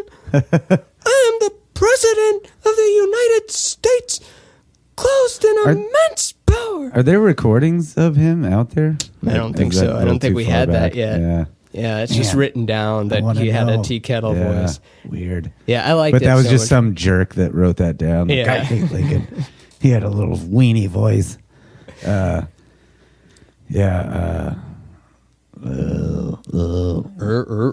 Sorry, I keep getting sidetracked. We'll cut all this out. But what, like, as entities where, and we're not cutting out anything. Sorry. Oh, but what, it was my thing? No, what you were saying though about like what would they think? That's definitely a thing where I've had moments where I'm sitting around depressed and sad and I can't figure out how to mentally get out of a rut, and I'm like, well, this day is a bonus because I am here. So why don't you get up and like get to it, you know? And all your shit works. Like, have you ever stubbed your toe and broken it? Right. And like your whole everything is like, I'm limping everywhere. Now this foot's tired, and just a little thing like your pinky toe can throw off your whole everything. And if you're listening to this right now and your whole everything is intact, a little bit of depression or anxiety doesn't count towards it. Like, I'm talking your... And I mean, there are times where I've had that same thought and I still can't get... I'm like, yep, I should be... Or Lizzie Cooperman has Lyme disease. Yeah. She's episode, whatever, go look it up. She's on an episode, she talks about it. And she was...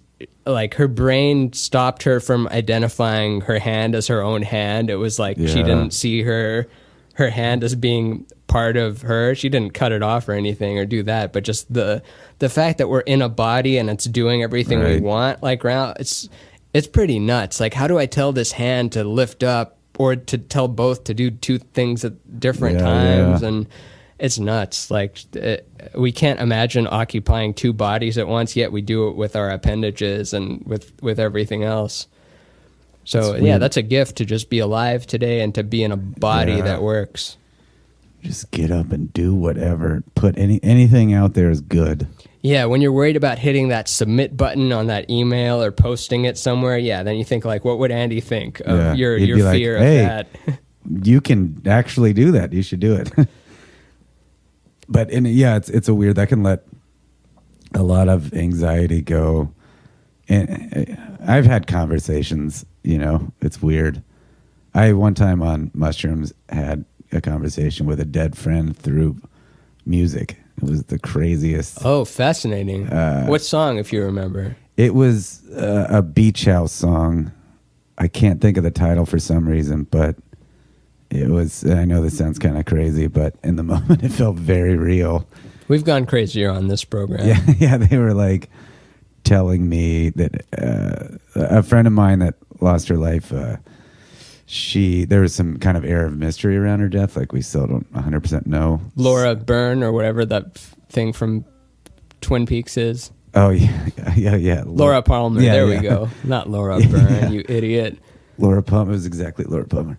But yeah, it was so weird. I was listening to the song and she was kind of telling me what happened and then also telling me like it's okay, and it was so bizarre. And it's weird, like, when you're on something like that where the lyrics can change to morph to your... I remember listening to a Blur song and thinking, how did Blur write this song about my life? And it was just like I don't even know what song it was, but it was like, wait a minute, I think that's my mind doing stuff. You to hear this Shane's song. story about the being on DMT and listening to an instrumental, and he heard all these lyrics like clear as day, and then was describing the lyrics, and then told his friend that showed the song, like, that song doesn't have lyrics, and then goes and replays it not under the influence of DMT, and sure enough, there were no lyrics there. He imagined the whole thing. Whoa. And my opinion on like speaking to disembodied things is much like, it's like kind of what Ram Dass says, because he says he has a friend named Emmanuel who doesn't have a body, and he's like, you guys might judge him for not having a body, but you know, you wouldn't judge someone for having a disabled friend, or someone doesn't have a lot of money, or by their skin color or religion, so why are you judging them for not having a body? And he tells me that, you know, when I asked him about death, he said, oh, it's perfectly safe. It's like taking off a tight shoe. It's like the most relaxing thing you'll ever encounter. And whether that's a real thing and he spoke to an actual dead person and has that connection, or he's just making it up for attention, what I care about is the message. Like with Abraham Hicks and Esther Hicks, you know, the law of attraction lady, she speaks to a group of disembodied, or no, doesn't speak to, the group of disembodied beings speaks through her, and she actually, like, her mannerisms are way different when it's Abraham speaking, and they're just so on it, like they interrupt people knowing what their thing is and doing that. Or that Paul Selig guy who is a clairaudient who receives messages and then says it really fast and then says it a little slower. The messages they're saying are super helpful, high vibration, good for you things, but whether it's an actual thing or a parlor trick, I don't think it matters. It's the message that matters. I mean, a lot of it for me, it's like sometimes I'll feel silly, and like another friend, a mutual friend of this person that I lost, like, she's like, oh yeah, I have conversations with her all the time, and it's like like sometimes I feel silly, but it's a lot of it's just to help me, and like, you know, just, I don't know, remembering that person and trying to deal with it a little bit, and also like kind of it makes you a little bit more present to like, this person can't, you know, like isn't here, and I know that, but it makes you feel like, again, going back to like, all right, putting things in perspective, and like just, you know, be you and be happy, and I don't know. Yeah, the perspective of... Don't watch me masturbate. Watch me masturbate. I need more seats. I'm only at a half full house, and they're not going to have me back. It's a door deal. I try to take as much... Because we're in sense organ machine. Like, that's what our main thing is right now. Like, our existence is defined by the fact that we have eyes, nose, ears, mouth, and can take in stimulus and express stuff within this environment, and just take inventory of like people that are dead do not have two working eyes, they don't have a nose, they don't have a mouth to taste stuff, they don't have ears as them. Like, if you want to get into the reincarnation argument or shifting to a astral plane thing, then it's different. But as far as us through this, like Doug right now, it's like you've got that right now. You incarnated as him to live in 2018 and experience that strange time. Although you might not like it right now, it'll be like old school cool one day. It's like, oh, that's such a 2018 like thing that happened there. As Doug. Mm-hmm. Remember when I thought you were God? Oh, you still do, don't you? Yeah. It's so weird. I'll take it. I still believe it for sure. Oh, good. I wish I did. I do sometimes. I think that it's. I think we all have source within us, that because we're descendants of source. If you trace it back far enough, you're going to find the initial oneness, and so we did spawn from that. And also, the way that at the quantum level, every little particle of us is flickering very, very quickly. Like we're super energetic beings flickering in and out of existence. So within every frame, you're going back to source and then re-rendering. So it's like within every single moment, you're born anew. So like this is it right now. Like we literally just got back from source right now, but we don't feel it because we have so much other stuff bogging us down. But yeah, it's easy to just spin that rap, and it's another thing to feel it. But I'm all about trying to feel it more and more each year. I think that's what we're here for. It's to figure that out. Yeah, it's weird that I feel like the average... You're one of my favorite people to talk about this subject with, by far. And seeing a lot of your comics and stuff, like your creations that kind of tackle this subject... I love talking to you about this stuff, but it's so, what's crazy to me, more and more, I feel like is being aware that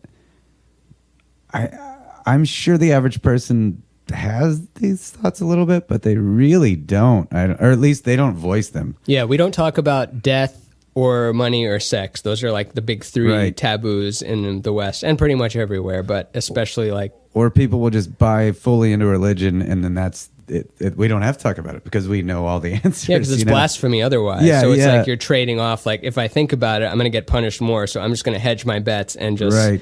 And if you're a curious person, that doesn't work. I don't know what it's like to not be a curious person and to just say like, oh, this guy figured it out, and I'm not going to dig anymore. I'm going to accept that this authority figure, whether it's a priest or a scientist, like the thought that some priest somewhere gets reality or some scientist somewhere understands reality better than you is bullshit, because at the end they're just a human figuring things out. And especially we're seeing it with celebrities nowadays, like how more and more of them are coming out as like, oh, they have this shadow self that they weren't showing, and it had to go somewhere. They're doing stuff that's not very nice to other people. It's like maddening to think about how most people don't think about this kind of stuff. It's like, it's weird to me.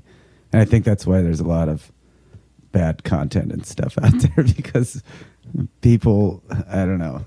Just, you mean basically newsjacking, like only talking about the most recent thing, not getting into the deep stuff? Yeah, like they're not trying to be like a better human almost, and I mean, I don't fault anyone for it either. I think it's easy to get caught up in everything all the time and be swept away and be busy, and everybody has their bullshit. But it's also like talking about like losing people and all that stuff. An easy thing to do sometimes is to just think of yourself as a part of the universe and take a step back and kind of keep fading backwards and kind of imagine yourself in this city, in this state, in this, in the United States, and zooming out and out and out, and then like, oh wow, like, what's we've talked about it before, like, what's entertainment on some planet that we don't know exists, on the other side of this other universe, wherever?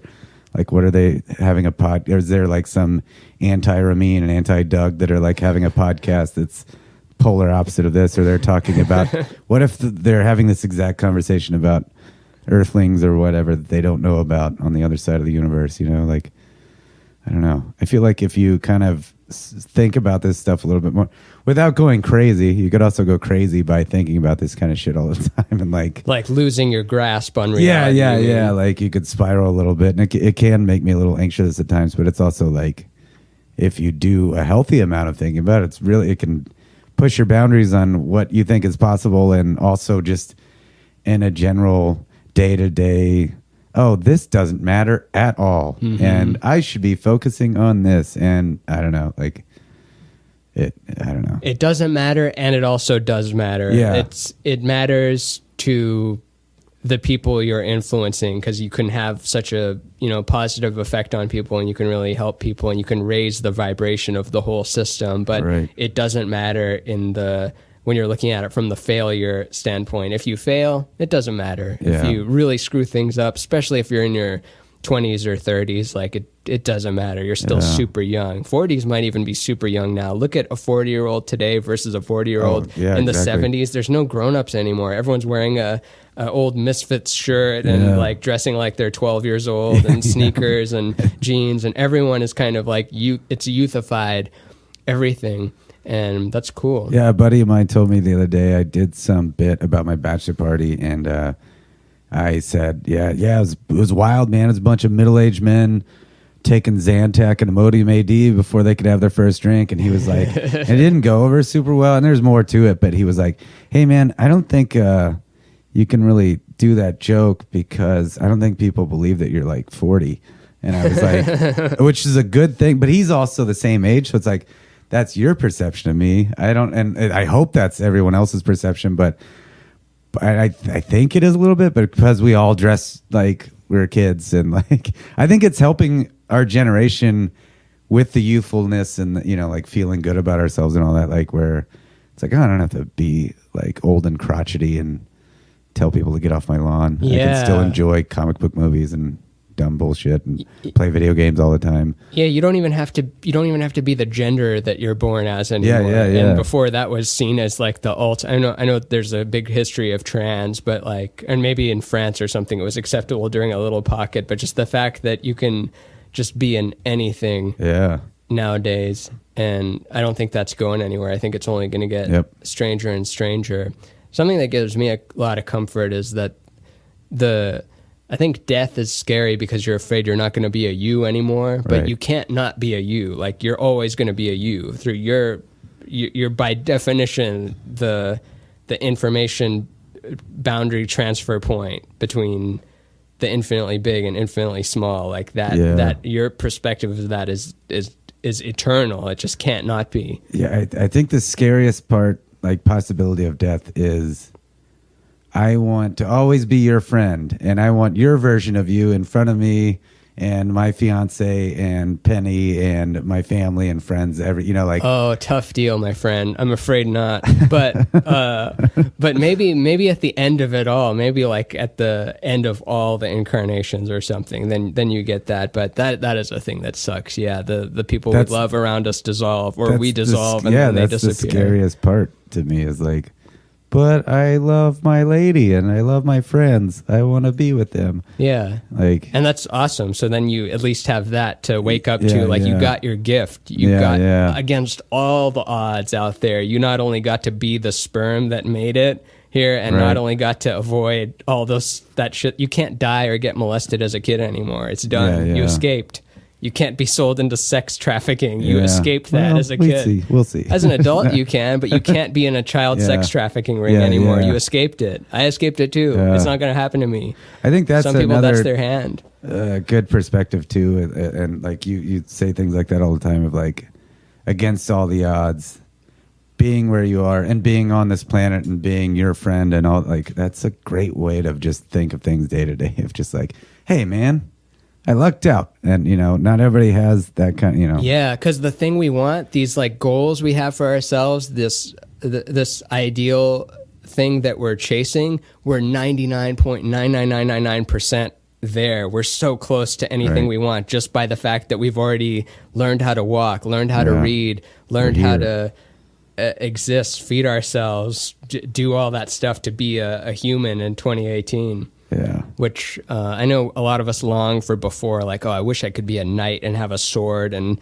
like actually be a person, but nope, sorry, those days like are I have fantasies about being a Viking, and like, how would I fare in battle? You probably have some Viking in you, just like because you're strong and like shorter build. Like, it seems like you might have a little. Like, in your head. I would never want to kill someone, but it'd be good to know how you would fare, but without actually killing anyone. Mm-hmm. But I guess that's what VR could be for, or something. It's going to be that. We're moving in 10 years. It's coming. They thought phones were, or they thought the internet was a fad, or that phones were just a fancy thing, and then they took over the whole thing, and VR is taking over the whole thing. And I think we're going to like it, and also not like it, because that's how it plays out. I've thought of making I'm not going to actually do it because I'm so fragmented, and it's not one of my favorite things, but it'd be cool if there was a positive Black Mirror. It's like it takes place in that universe, but it's from the perspective of just another human living in that world, and why that specific technology is actually good, and how it helps people, and like how grateful they are for it. because technology rules. Like, it would suck if the Black Plague was still around and doing its thing and killing half the population on Earth. Like Thanos. We extinguished it. We killed the Black Plague. We solved what other smallpox? Maybe that's still around. You know what's crazy about the leaps in technology, and you're embracing it, but not everybody feels like you do, and especially like older generations.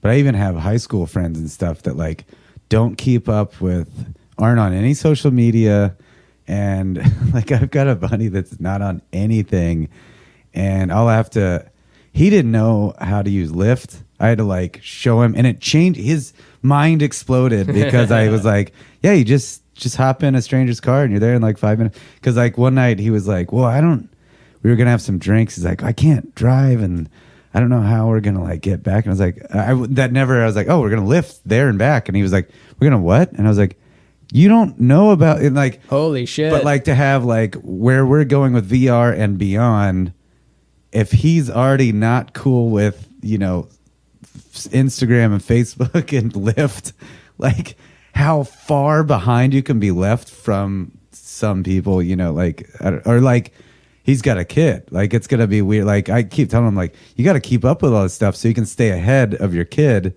And you can't tell your kid to just not play with technology. Oh, not at all. They're gonna be an outcast. Yeah, it's not like television. Exactly. And I know he gets that, but it's like, you need to know what's going on in their world, and not that like he's a bad dad or anything. With VR though, I think it's going to bring in more people than like a phone game or something, just because you get to use your whole body with it, and we're living from the neck up these days, and we're like, you have to go pay a membership to go to a place and exercise. Like we're so exercise starved or sunlight starved oftentimes, and it's kind of like with the Wii kind of brought on an older generation of gamers. Like, I don't play video games, but I like this bowling thing, or I like this tennis thing, or I like Wii Fit. And I think VR, have you tried it before? It's nuts. VR? Like the Vive. Have you tried the HTV Vive headset? Not. Maybe I've done like a really crazy like VR. A 4K one with the full. I had whatever, I had a thing where, and I want to like.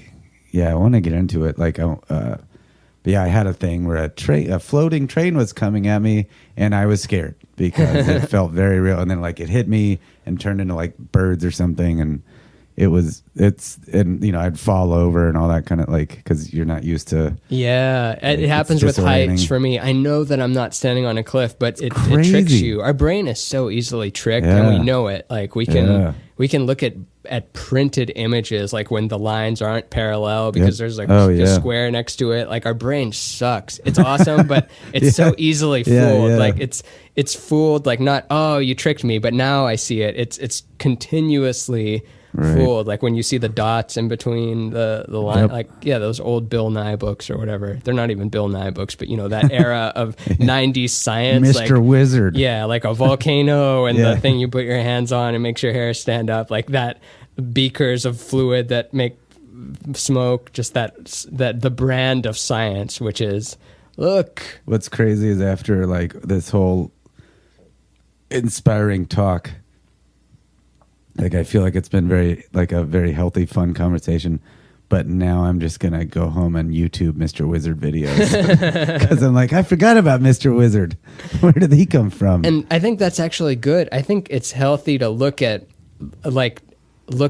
content like an aimed YouTube rabbit hole. You learn stuff. You're doing research, whereas bad time on technology is just like reading the same tweet over and over. Like you just click that again, see if I have any notifications, bounce over to Instagram, bounce back to Facebook, and then by the time you've bounced there, you're primed to go back to Instagram because maybe there's something new. You're right. I've been trying to. I want to.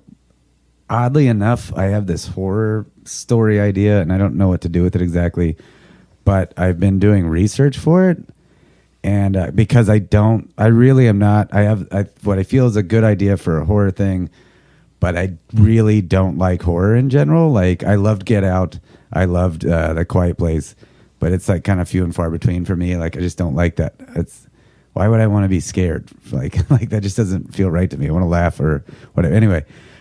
But so I've been doing this research, and the other night I stayed up and oddly watched the movie Saw, which I had never seen. They have like 40 of them or whatever. One? The first one. And because there were some concepts that I knew were kind of similar that I could maybe, play off of. And it was so bad. And then after that, I watched an H.H. Holmes documentary because there was some stuff that he did where I was like, I might be able to implement that. And man, it is not fun going down this worm because like I'm trying to think of these dark things that I don't want to think about. And like I couldn't. And first of all, the H.H. Holmes documentary, so much scarier than the movie Saw. Like this guy that really did all these things, and it's the scariest. I didn't even know there was the actual guy. Dude, yeah. Do you know that? No. Oh. I thought it was fiction. Yeah, no, he might have killed 200 or more people. With those complicated schemes and games. In a hotel that he built, he would have different contractors come in, change the contractors constantly, so they didn't realize they were building this, like, there were doors that would just lead to brick walls. It was made to disorient to you. He would like, have a room where he dissects you, and then there's a trap door, plops the body down to the next room so that he can work on you this other way in that next room, and like just pushes you through this maze of it's so scary. We need to stop being so hard on people that aren't motivated, because that's a very motivated person. And it's like that George Carlin bit where it's like, show me a guy who just likes to smoke weed and play with his pecker all day, and I'll show you someone who's not hurting anybody. And it's like all this pressure of like, kind of get motivated, go out and do something. It's like, okay, maybe not always. Like maybe the not motivated people are doing good. That's a bad way to be. Like, to have that motivation and be that clever. Yeah, such a productive, smart man, directed in just pure, causing harm, maybe joy for himself. I don't know what's going on in his brain chemistry. His endorphins are probably going nuts. But it is fascinating stuff, though. But it's such But I get like the whole reason I brought it up is talking about wormholes. Like that. I couldn't sleep that night because then I laid in bed trying to figure out my little like horror movie idea, and that's scaring me even more. And it's just like I'm laying there like, oh God, I have all these horrible thoughts. My dreams are gonna be so fucked up. But I still have to. If I want to make that happen, I gotta keep looking at. So you say you don't like it. What is it that's driving you to make it? Like you must like it a little bit. I don't know. I like this concept that I like. I'm not going to like say what the concept is, but I really think I have a solid idea. I just really don't know the genre, and it may or may not work out because just keep building it, and I say don't even think about the genre till it's done, because if it doesn't belong in a genre, you win. If you make something that like Get Out, sort of. I mean, in many ways, that was its own thing, and it got an Oscar for what, comedy or something? What category was in? Yeah, the categories are bullshit. Nothing matters. Jesus. You know that they used to have the hip hop category used to be. It used to be called race music, then it was called rhythm and blues, then it was called R&B, and then I think before all that it was called like the Harlem Hits. In the 80s it was called black. Like now the award for best black single goes to Prince for Purple Rain, and people are shocked when they hear this, but I'm like, look it up on YouTube. It was called best black music at the time. So these categories are just ridiculous. Where I know it's different than horror and comedy or stuff, but the box that it belongs in are just wanting to categorize stuff, but it doesn't really make sense to do that. If you make a horror movie and it's got some parts of it that are funny, maybe it's only funny in 10 minutes and then the rest of it is horribly dark. But if it makes the narrative we do, work, there's always going to be humor for sure. Like there's just no avoid, and that's a good thing. Like, because it's great when you see all these action movies now, like all these Marvel movies and stuff. They have some of the funniest lines. And it's like, at first I was kind of like, this is weird, but like once you accept it, it's like, it's good writing. And like, I like that. I love a good drama that has some peppered in, like really Lil Rel made Get Out really funny. He was I think the way Jordan Peele describes it is like he's the voice of what people are yelling at the screen, like so that you can't really yell anything at the screen because he's already embodying that voice. Lil Rel is really funny. Have you seen his what's it called? He's got a couple of specials out. He's got this one joke. I do this all the time on this podcast. I'm like, have you heard Maria Bamford's joke about the? Have you heard like ruin people's jokes? But I don't care because it's content, baby. What are you going to do about it? I don't have sponsors. You can't take me off. What's this joke? He's like, he talks about being a freestyle like roast battle, and he's like, I'm one of those guys that gets roasted even when I'm not in the roast battle. And then like he's imitating the guy doing the freestyle. It's like, motherfucker, you ain't shit like this motherfucker right here, and he's pointing to Lil Rel in the audience. He's like, I'm just standing here. That's awesome. I'm butchering it. It's probably I not gotta look even it up that, though. but you passed it on to me, and I will. It's like on something weird. It's like on one of those not Netflix, Hulu, or Amazon kind of stations. Like one of those weird things you only get on Sling. We get a lot of TV. I'm pretty spoiled in that sense. I just had I watched that Thor Ragnarok. The second one? Yeah. I haven't seen that yet. I need to. The one with Hulk, the Planet Hulk stuff. Oh, the cool. most recent one. And I heard that's really good. It is so great. And there's the guy that directed it plays a character that was in Planet Hulk, but he's like kind of a completely different version of it. But he kind of steals the show for me. And I didn't know that he made apparently all these great comedies that like Eagle versus Shark. I'd never seen that. I've heard great things.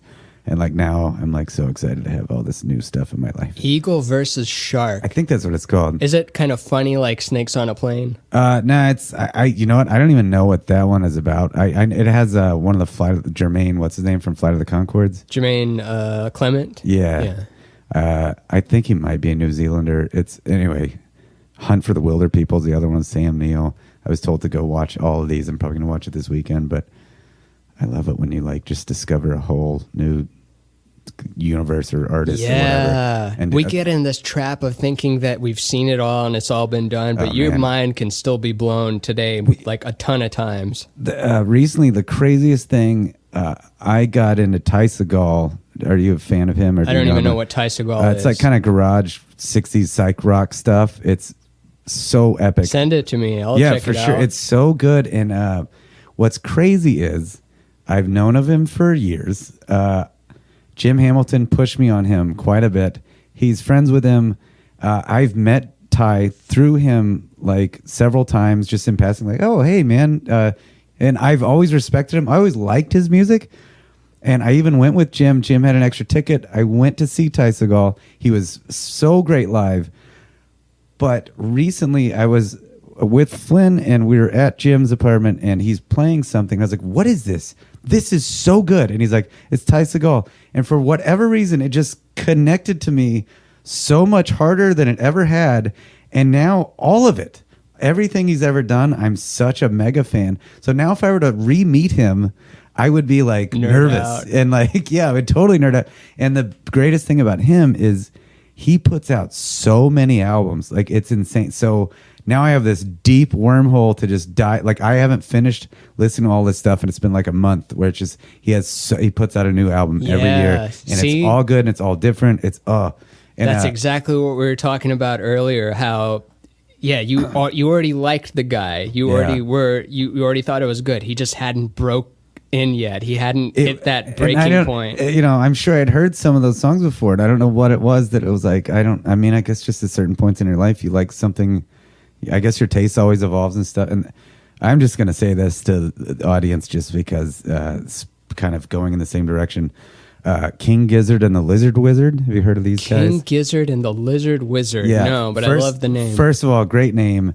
I think they're an Australian. It's like this kind of same kind of genre of like psych rock stuff. We never like stuff from here. It's always like, this is UK group. Right. This is from Canada. I think Ty is out of LA. But we saw them at a music festival last October. And it was this weird thing where I was like, I don't know why, but I have a feeling this band's going to blow us away. They did. They were so tight live. And then what's great, same thing where they put out, I think in 2015, they put out 6 albums. Damn. They're all completely different and they're all amazing. And every year they put at least 2 albums out. Like bands sometimes take 6 years off between every album. Yeah, you know? because you had to, because the record company didn't want you to like conflict with what they were promoting, and studio time cost money. And now with Logic and Pro Tools and like this little $100 interface is better sound quality than what the Beatles used in the 60s. Wow. But like we don't care about sound quality. We care about the person singing. Like the Frank Sinatra is going to sound like Frank Sinatra, whether it's in a $5 microphone or $100 microphone, and you put you get it. We care about the thing behind all of it. Yeah, dude.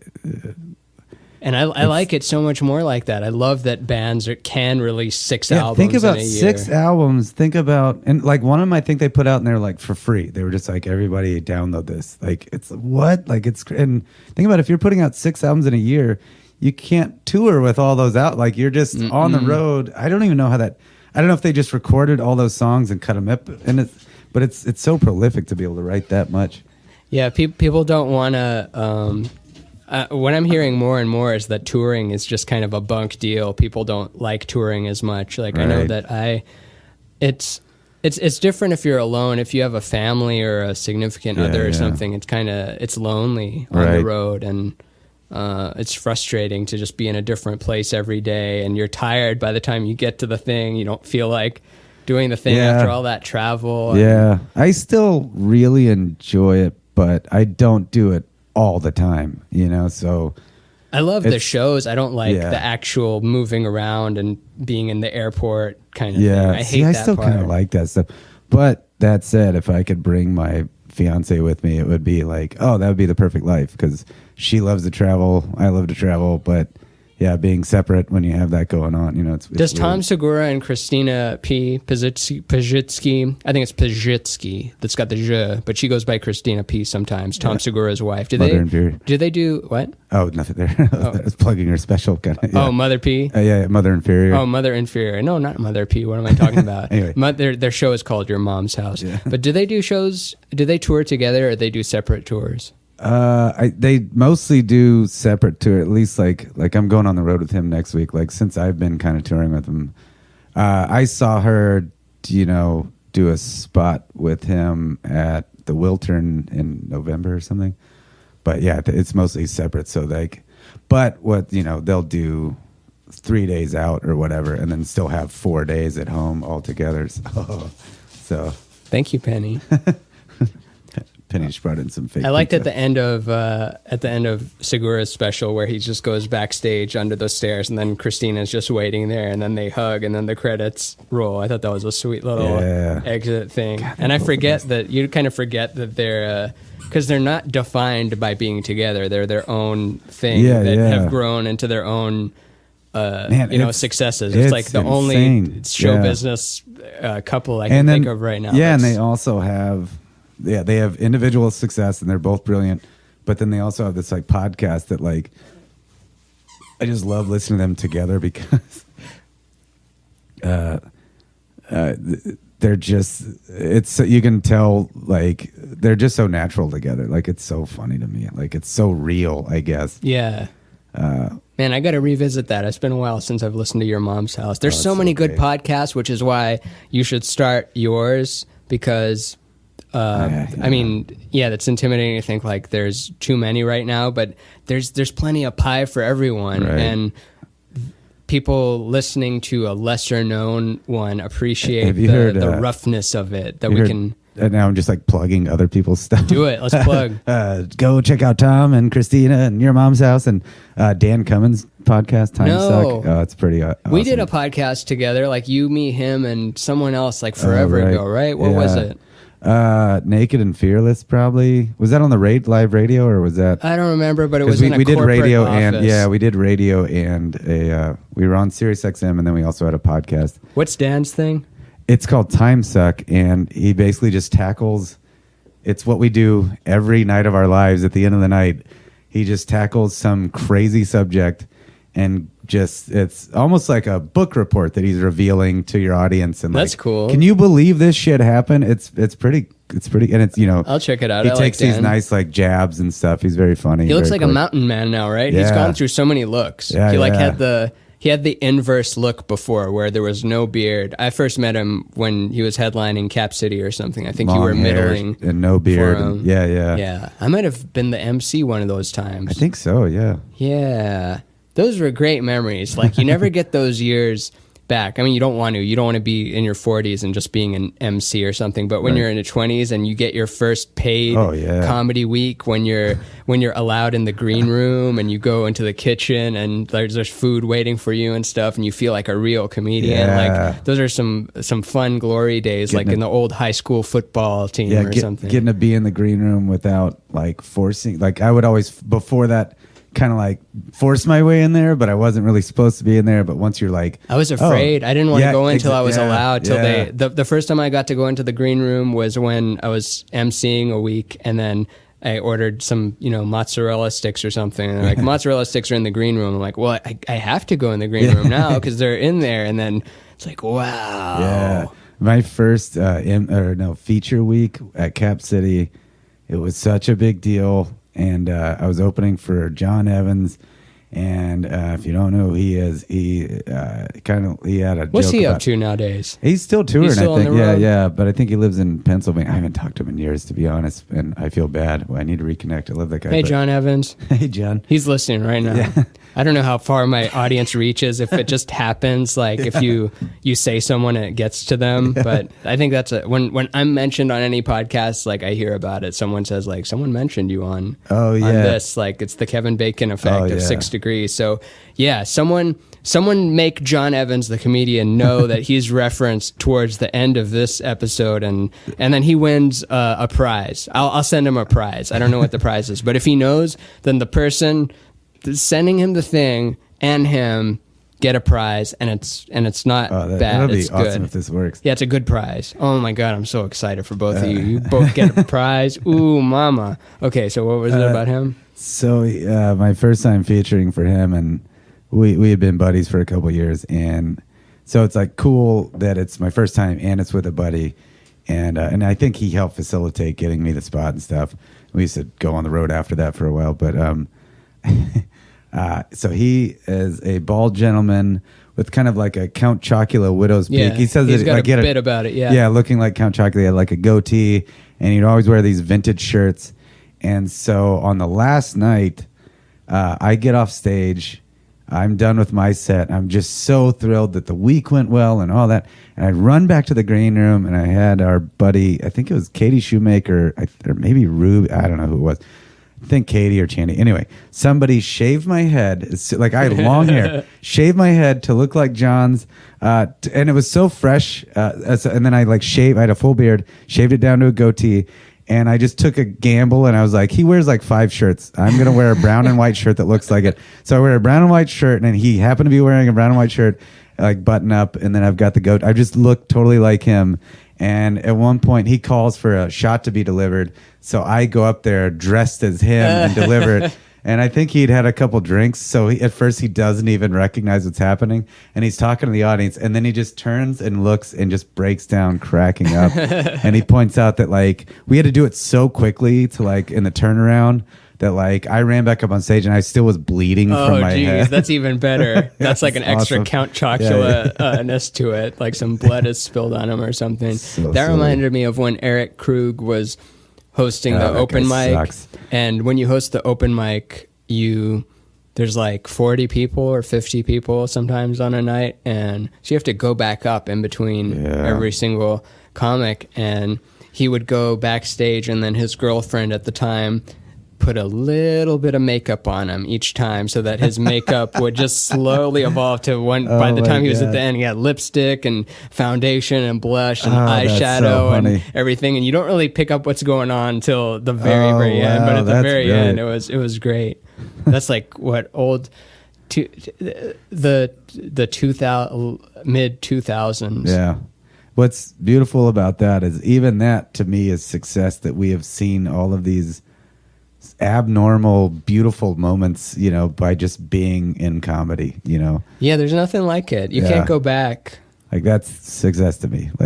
I mean, I want more, but you can never take all of those awesome times away. We have our own version of what's that show called? It's I'm dying up here. I haven't watched it, but it's old school 70s. Like I wish it was like that, but we have our own version. Like that cast of characters, it'll never be like that again in Austin during that period of time, or if you're from another city in Chicago, maybe right now, if you're like a young comic just starting out and you have that circle of people that are all posturing for who gets that gig and that festival and stuff, like it'll never be like that again, because once you move out to the big city or if you're on the road as a headliner, it's all so much about just you, which is why festivals are fun, because you get to see people you don't normally see a lot. And it's so isolating out here, which is another good reason to do a podcast, because it's helped me a lot with my isolation problem. I'm actually talking to people and it's a nice conversation too, because there's more pressure to speak. Whereas if you're out for coffee, you might just kind of stare at the ceiling for a little bit. Yeah. But here it's like you have friends, especially males over 30 have a tough time maintaining friends or finding new friends or things like that. That's what I'm hearing from everybody. That's every single dude. It's weird. My cousin had a baby, and we, had tried to meet up with them, and we finally meet the baby. She's adorable, and she's like, we're trying to figure out how long has it been? And she was like, well, she was born and oh man, now I'm blanking on the month, but it was months and months ago. So that's at least 9 months. And then she's like, I don't think you saw me when I was pregnant. And then I was like, oh, I think it was like 16 months. And she lives here? And she does. And and like it took that long to get together. It's absurd. I don't know how that happens. I think part of it, like in Austin, I had a few groups of friends, but those groups were all very big. So everybody, like through comedy, you just see everybody all the time. Through this group, you'd see everybody, it's easier to just gather in a place. And here, I think it's just everybody spread out. And we're focused on work, which isn't a bad thing. That's why we came out here. We're like at the beginning of the podcast, we're all spread out and trying to do all our little things all the time. And if you go out, you're wasting your time and you should be doing this. And and both are good. Like for a more active social life, it's probably Los Angeles and New York is not the best places, but for career and pushing yourself to that new level, because especially in stand-up, I've noticed it's easy to become a thing. Like you can be the very stoic, quiet guy, and then there's no one else that's occupying that niche, or you're the very weird guy that does a lot of crowd work. You're the very something. Maybe you're the only trans comic there or something. Like you can easily occupy a niche and then have that be your identity, and then you come out to a bigger city and you notice that there's already hundreds, 20 people just like me. So I know I'm uniquely me, but how am I uniquely me? And you can't really just write that down as an answer, but you kind of find out as you progress, which I think the method is not figuring it out and then going in that direction. It's like what we talked about earlier. It's trying it, and does it feel good? Like if Vine doesn't feel good, that's not you.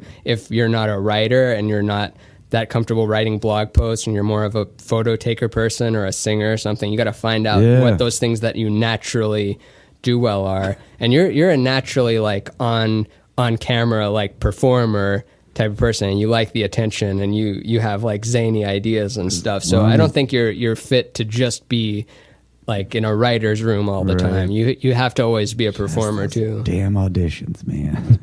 But I gotta get the only way past that is to face the fear. You should. Do you go to them still? A little bit, but I think I'm very bad at finding any excuse to not do it because I'm scared, and that's That's good. If you're scared, that means you're supposed to do it, because fear is an excellent compass. That means that's where you're supposed to go. So you should go to more of those. Yeah. You'll be glad you did. Yeah. Just think about this conversation. And the person that just won the John Evans Prize, you get a bonus prize if you make me go to an audition. Yeah, make Doug go to an audition that he was on the fence about. Please, somebody do it. But do you want? Let's do some final words. We've been here for a while. Sure. This is a good one. So, where should people find you? Just at Doug Mellard everywhere. That's cool. my name. And you got the new record coming out, Fart Safari 2, in probably... I want to say August is my best guess, because we're getting married at the end of June. You and I, yeah. Yes, the two of us. And so, I don't want to push it now, so I think it'd be smarter to... And it'll be on all of the shit, right? Like on Spotify. Yeah, it'll be iTunes, everything. all that stuff, and... There's the first one. If people want to go listen to the first one, there's the first Fart Safari out there. You can check that out. You can jump right into the sequel. They won't be connected in any way. So either way, Twitter, Instagram, all that stuff. And check out Trash Talk on YouTube or on Facebook, Trash Talk, which we mentioned earlier. You're on my favorite one. Oh, yeah. I'm on an episode of Trash Talk where we find a piano on the road. The premise of the show is you find garbage and old furniture that's laid out to be picked up for garbage, and then you and your old beat up used car salesman suit, used Karl Malone suit, used Karl Malone suit, used Post Malone suit. There's so many. Or I just noticed that Post Malone and Childish Gambino are two artists that are giant, which came up with their name by just going on a Wu-Tang generator site and being like, that's my name. Oh, wait, is that a real thing? Mm-hmm. No way. Your Wu-Tang like band name generator. Wow. That's what Childish Gambino was. That's what he claims happened. Wow. He just said, I'm going to release it as that. And it's weird. We get caught up in like, well, should I call myself Childish Gambino or should I call myself this? No one cares. Like, people know him as Donald Glover and as that. Like it's like your social security number. Who cares? It's just, or I equate it to your piece in Monopoly. Like, whatever. You're the iron. You're the thimble. Whatever. It's what moves you're making. It doesn't matter what. Kind of what went into the title for Fart Safari, where it was just like, I don't want to take this seriously. and it's like you do, and maybe I'm screwing myself because maybe people are less likely to plug it because they don't want to, they're embarrassed as an adult to say the word. You don't know that, though. Maybe some people would only click on it because of that. Like, maybe they don't know that's kind of what my thinking, and it's just like, I don't want to take myself seriously. And on top of all that, if someone asks, like, how do you want to be brought up? A lot of times I'll say, hey, plug Fart Safari. And they'll laugh, and then when they say that, the crowd will laugh. So if I'm already getting a laugh from the title, to me that's a win. You know, I think so. Like, it feels good. Like, I don't know. You don't know why you're laughing. Yeah, it's just a gut laugh. Like, I know that Nick Mullen gets into trouble, I think, sometimes that they don't plug in his podcast Come Town because they're like, we can't say that. That's even a whole other layer. Yeah. Oh, geez. All right. Well, find Doug. Thanks for having me. And thanks for coming over. I had a really good time. Yeah. And any last words that you want people to live by? Oh, and also find the luckiest penny. On Instagram, the luckiest penny. I would just, I guess we said it all. But I really think, don't take yourself so seriously. And for younger comics, try to not focus so hard on having to make that success happen right now. Just relax, and it's all the things you want to have happen will happen. Hell yeah. Just enjoy now. Right on. Well, good night, everyone. Thanks for listening.